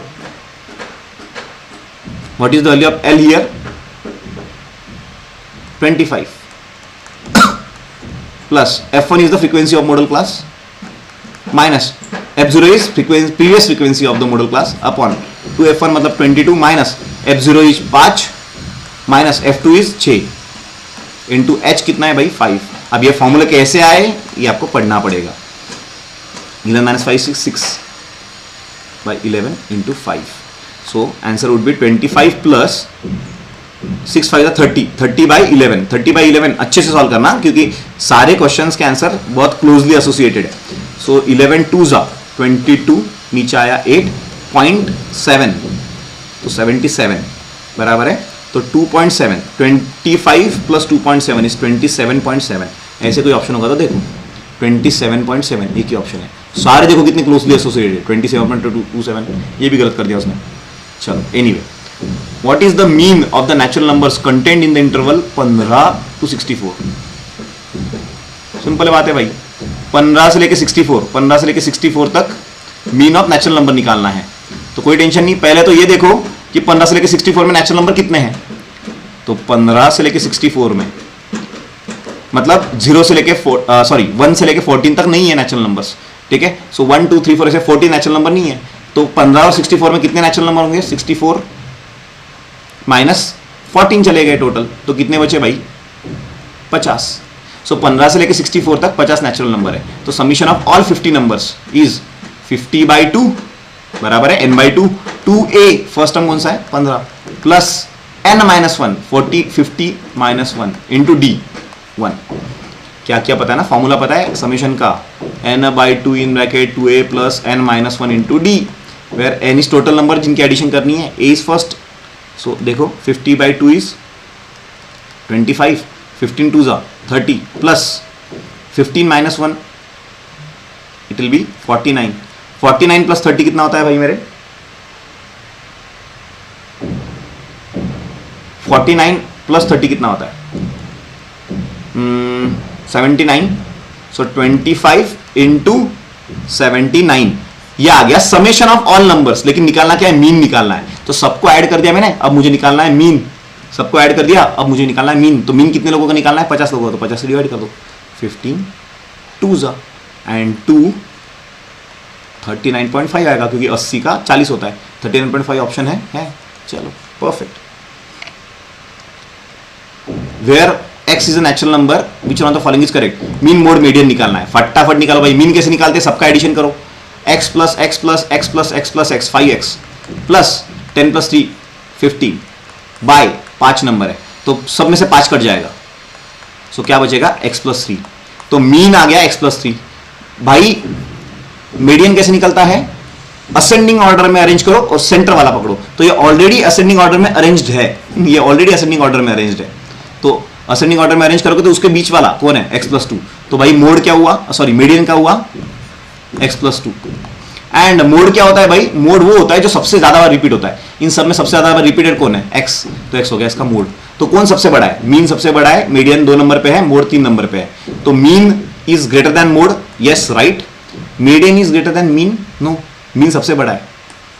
सो which one of the following is correct, correct is 1 only. Okay perfect. Mean of 10 observation is 5.5। 10 observation का मीन है 5.5। तो टोटल कितना होगा भाई उनका, 10 ऑब्जर्वेशन का एडिशन क्या होगा 55। अब मैं वो सारी चीजें यूज नहीं कर रहा हूं, summation of x i is equal to 55, ये ऐसे नहीं लिख रहा हूं मैं, स्ट्रेट अवे 10 ऑब्जर्वेशन का मीन है 5.5 तो उनका टोटल कितना होगा 55। If each observation is multiplied by 4, हर ऑब्जर्वेशन को 4 से मल्टीप्लाई किया और वो जो आंसर आया वो 44 से माइनस किया, then what is the new mean. कोई टेंशन नहीं है भाई, पूरे ऑब्जर्वेशन को किससे मल्टीप्लाई किया, 4 से, तो उसका मीन भी 4 से मल्टीप्लाई होगा। तो 5.5 इंटू 4 आंसर इज 22 चलेगा। और वो 44 में से माइनस किया, तो वो 44 में से माइनस किया तो आंसर क्या है भाई 22। फिनिश।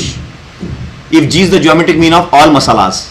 अब देखो ये बहुत सही है, ज्योमेट्रिक मीन बताना क्या होता है, ए और बी का ज्योमेट्रिक मीन निकालना है। कैसे निकालोगे, geometric mean is under root of A B, है कि नहीं।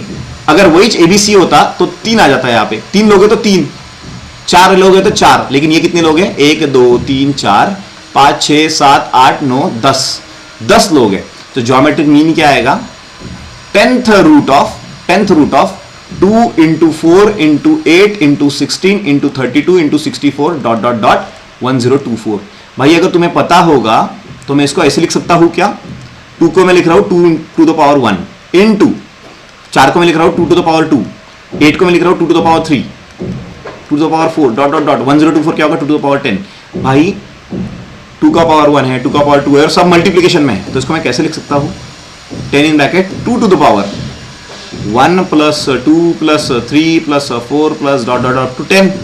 भाई पहले 10 नंबर का एडिशन क्या आता है 55 आता है, ये तो पता होना चाहिए। अगर नहीं भी पता तो तुम फॉर्मूला लगा लो, ठीक है। तो it will be 10 2 raise to 1 2 3 4 सबको ऐड करके लो, इनका आंसर आता है 55।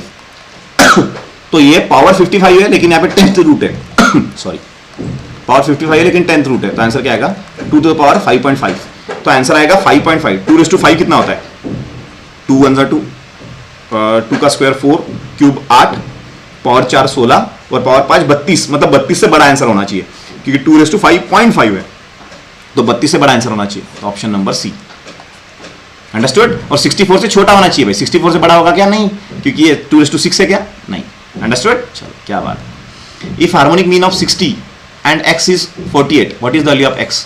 हमें पता होता है हार्मोनिक मीन का फॉर्मूला, हार्मोनिक मीन का फॉर्मूला क्या होता है 2ab upon a plus B, ठीक है राइट, ये होता है हार्मोनिक मीन का फॉर्मूला। हार्मोनिक मीन देकर रखा है, कितना देकर रखा है 48, और किसका 60 और x का, डालो वैल्यू उठा के 2 into 60 into x upon 60 plus x is equal to 48। So देखो 120x is equal to 48 in bracket 60 plus x, divide किससे होगा, इसको 12 से हो जाएगा, 10x 12 चौक 12 4 जा 12 से डिवाइड कर दिया, ठीक है। 60 प्लस एक्स अभी वापस से होता है, 5 से भी होगा, 5x इज इक्वल टू, ये 5 बचेगा और ये 2 बचेगा, 2 को अंदर मल्टीप्लाई कर लो,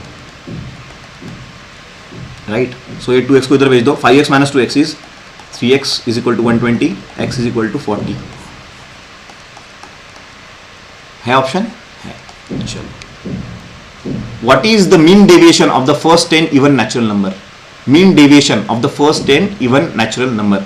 मीन डेविएशन का एक स्ट्रेट अवे फॉर्मूला होता है भाई, एमडी का फॉर्मूला होता है समेशन आई इक्वल टू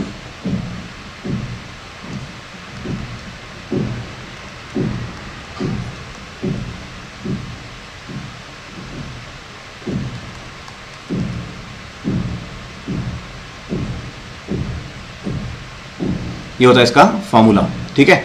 अब यहाँ पे या फिर ओके इवन नेचुरल नंबर्स है यहाँ पे, what is it, even natural numbers. तो मीन डेविएशन निकालने के लिए हमें मीन निकालना पड़ेगा, थोड़ा बड़ा है लेकिन निकालते चलो, सारे क्वेश्चन सॉल्व किए तो यही भी छोड़ना है। So first 10 even natural numbers कौन से होंगे बताओ भाई जरा। First 10 even natural numbers would be 2 4 6 8 10 12 14 16 18 20 1 2 3 4 5 6 7 8 9 10, ये हो गए इवन नेचुरल नंबर्स, ये हो गए मेरे ऑब्जर्वेशंस, ठीक है राइट। तो सबसे पहले मुझे इनका मीन निकालना है, तो मीन कैसे निकालोगे भाई, सबको ऐड करो, सबको ऐड करो। तो समेशन ऑफ n कैसे ऐड करोगे भाई इसको, Sn इक्वल टू 10 नंबर है, 10/2, first term is 2, 4 plus difference है 2 का, सो इट विल बी 9 2 जा 18 प्लस 8, सो 10/2 इंटू 18 हाँ 22 5, आंसर इज 110। इन सब का एडिशन आता है, समीशन इज 110। तो भाई अगर इसका 110 समेशन आता है तो उसका मीन क्या आएगा, मीन कैसे निकालते हो, समेशन मीन x बार कैसे निकालोगे, समेशन अपॉन टोटल नंबर। तो इसका मीन आ गया 11, क्या आ गया भाई, मीन 11 आ गया। अब हमें क्या निकालना है, फॉर्मूला क्या बताया था मैंने, इसका मीन डेविएशन निकालना है। What is mean deviation, mean से कितना डेविएट हो रहा है ये हमें निकालना है। क्या निकालना है भाई, मीन से कितना डेविएट हो रहा है। सो मीन से कितना डेविएट हो रहा है देख लो, मीन है 11, तो xi माइनस एक्स बार है ना, देखो कितना डिवाइड हो रहा है मीन से, 11 minus 2 is xi minus x bar ना, तो ये होगा -9, ये होगा -7 -5 -3 -1 1 3 5 7 9। क्या किया समझा, ऑब्जर्वेशन लिया, उसका मीन निकाला, मीन आया 11 और मीन से कितना डिवाइड हो रहा है वो मैंने देखा। अब मुझे क्या करना है, मीन डेविएशन निकालना है, mean deviation.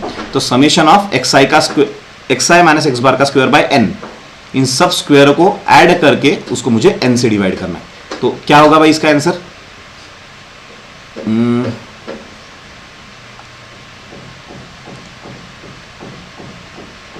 Just a second, तो 81 प्लस 49 प्लस 25 प्लस 9 प्लस 1, और इसको रिपीट कर देना क्योंकि उसके बाद वो नीचे वही आ रहा है। सो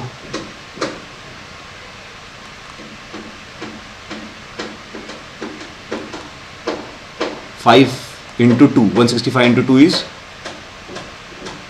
330 बराबर है। तो इसका xi माइनस एक्स बार का क्या आता है, मीन डेविएशन का फॉर्मूला क्या होता है, summation of xi minus x bar का square by n, right. So it is 330 by n। Total लोग कितने हैं, ऑप्शन जस्ट से प्रॉब्लम यही होता है, ऐसे बड़े बड़े क्वेश्चंस में कैलकुलेशन मिस्टेक का बहुत स्कोप होता है। अरे जस्ट अ सेकेंड, हम स्टैंडर्ड डेविएशन निकाल रहे हैं, we are suppose to find the mean deviation, वो उससे भी आसान होता है। कुछ मत करो, इन सबको मॉड करके ऐड करो, मीन डेविएशन बहुत आसान होता है, सबको ऐड करो, बस डेविएशन निकालना है तो ये निगेटिव साइन नहीं लेना है हमें, ठीक है। सो 9 प्लस 1 10, 7 प्लस 3 10 प्लस 5 कितना हो गया, ये हो गया 50, तो ये भी कितना हो जाएगा 50। सो टोटल हो गया 100 and divided by 10, 100 divided by 10 is answer is mean deviation का 10। सबका समीशन किया 115। अरे ये ऐसे होता है, ज्यादा सॉल्व करने के बाद 10 बार सॉल्व करो, है ना।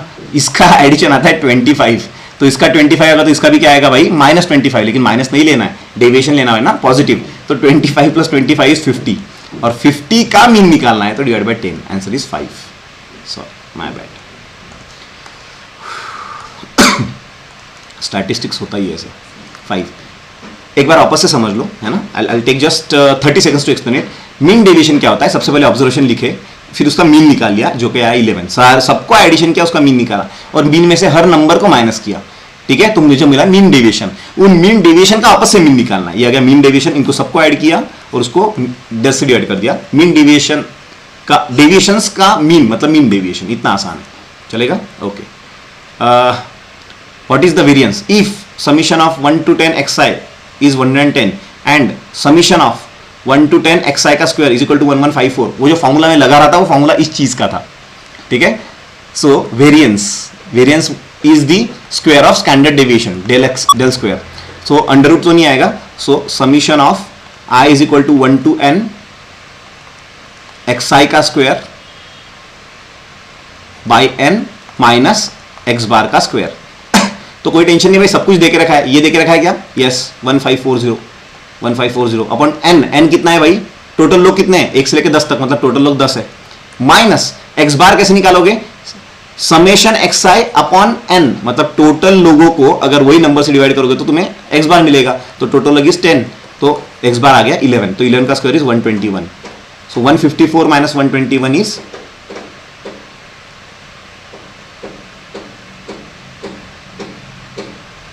कितना आंसर आ रहा है, 4 में से 1 चला गया, 4 में से 1 चला गया 3, 5 में से 1 चला गया 3, 33 116, द आंसर इज बी, इसका गलत हो गया है, I got confuse because of his answer, है ना, द आंसर इज 33 नॉट 44। समझ में आया क्या किया, समीशन ऑफ एक्स आई का square by n minus x bar का स्क्वायर, ये फॉर्मूले पता होनी चाहिए, अब जिनको पता ही नहीं उनको कुछ भी पल्ले नहीं पड़ेगा क्योंकि फॉर्मूले ही पता नहीं है, चलेगा, right. 3 digits are formed using the digits 1 3 7 without repetition of digits, repeat digits नहीं होने चाहिए, और number is randomly selected, what is the probability that number is divisible by 3। अब थोड़ा दिमाग लगाओ, ये क्वेश्चन सॉल्व करने के पहले ही तुम आंसर आ जाना चाहिए था। 137 से तुम कुछ भी बनाओगे नंबर, 137 से 137 बनाओ, 731 बनाओ, इनका एडिशन करना जरा, 7 + 3 10 + 1 11, एडिशन आता 11 can never be divided by 3, मतलब इससे कोई भी नंबर बना तो 3 से डिवाइड होगा ही नहीं कभी, तो प्रोबेबिलिटी क्या होगा 3 से डिविजिबल का 0, कुछ भी निकालने की जरूरत नहीं थी, ठीक है, इसने निकालना चालू किया था, ये निकालने की जरूरत ही नहीं थी, स्ट्रेट अवे आंसर क्या आता है 0। What is the probability that the roots of the equation x² + x + n = 0 are real where n belongs to natural number and n is less than 4। What is the probability that the roots of the equation real है, इसके roots real है, तो real roots कब होते हैं भाई, जब इसका डिस्क्रिमिनेंट b² - 4ac ये 0 से बड़ा होता है। What is b 1 - 4 × 1 × n is has to be greater than 0, तो ये -4n है, ये रखे +4n, so 1 has to be greater than 4n, so 1/4 has to be greater than n, so n की वैल्यू क्या होनी चाहिए भाई 1/4 से छोटी होनी चाहिए, और क्या दिया है वैल्यू n से, n की वैल्यू क्या दी है 4 से छोटी, हमें क्या चाहिए वो 1/4 से छोटी। तो what is the probability that the roots of the equation, what is the probability that the roots of the equation, इसके जो रूट्स होंगे वो रियल होंगे अगर n की वैल्यू 4 से छोटी है, n की वैल्यू 4 से छोटी है, तो प्रोबेबिलिटी क्या होगी, n की वैल्यू हमें 1/4 से छोटी चाहिए, और इसने बोला कि n नेचुरल नंबर है और वो 4 से छोटी है, मतलब n की वैल्यू सिर्फ और सिर्फ 1 2 3 4 हो सकती है, 4 भी नहीं हो सकती, सो 1 2 3 हो सकती है, n की वैल्यू हमें चाहिए भाई 1/4 से भी छोटी, तो नहीं चलेगा, तो answer is 0। What is probability, तो answer is 0। If a and b are two events such that p not a, मतलब p of a कॉम्प्लीमेंट दे के रखा है 7/10, p not b, p of b complement दे के रखा है 3/10, p of a by b is 3/14 and निकालना है p of b by a। बहुत आसान है भाई, हमें पता है probability of a union b का फॉर्मूला, a by b का formula, probability of a when b has already occurred is equal to probability of a intersection b upon probability of b।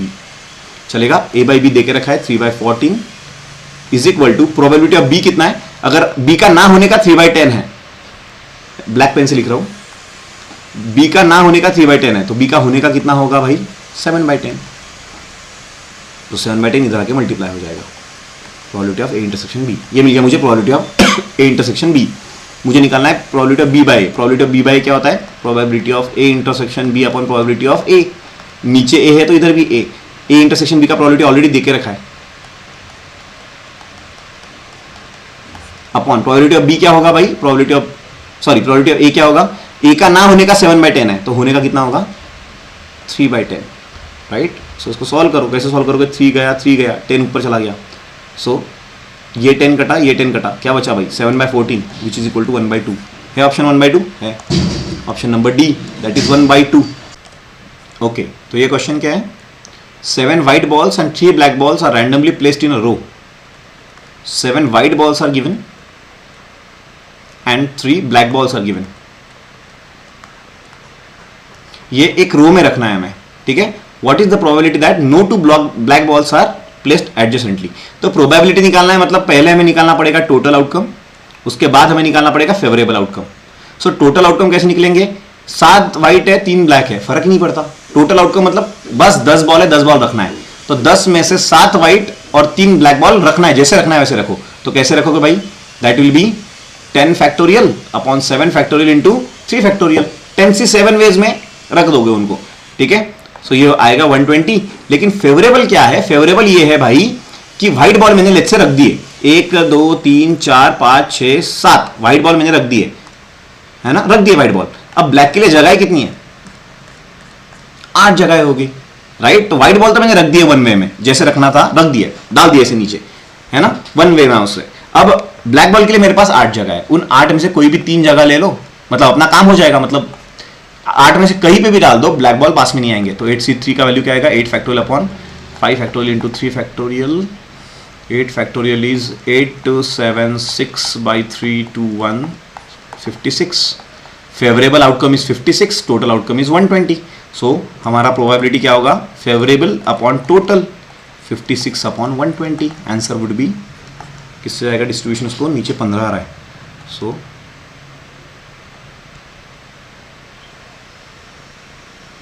8 से हो रहा है, हाँ 8 1 जा 8 8 5 जा एंड 7 7 by 15 ऑप्शन है, option number a 120, option number a. Alright, so ये था हमारा क्वेश्चन पेपर, है ना। We have solved each and every question of this question paper, ठीक है। If you need something, if you need answer key, right, नीचे description में एक नंबर दिया होगा, उस पर व्हाट्सएप कर दो, वो बंदा तुम्हें आंसर की भेज देगा, चलेगा। या फिर I will try and upload that answer key on our website as well, okay. So I think that's all for today's lecture.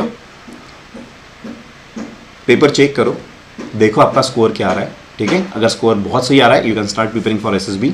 लेकिन अगर आपको लगता है कि नहीं score is not enough, don't waste your time. Believe me, जिनका ये first attempt था और उनको लगता है कि हमें अभी फेल्यूर आने वाला है, this is not the end of it.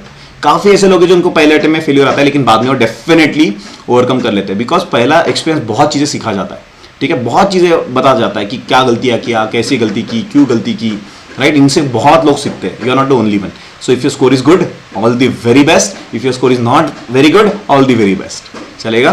क्योंकि try and create a win win situation, थोड़ा और स्ट्रगल करना पड़ेगा, लेट इट बी, चलेगा। If you need any help, you can always contact us. Thank you for being here, take care, bye, जय हिंद।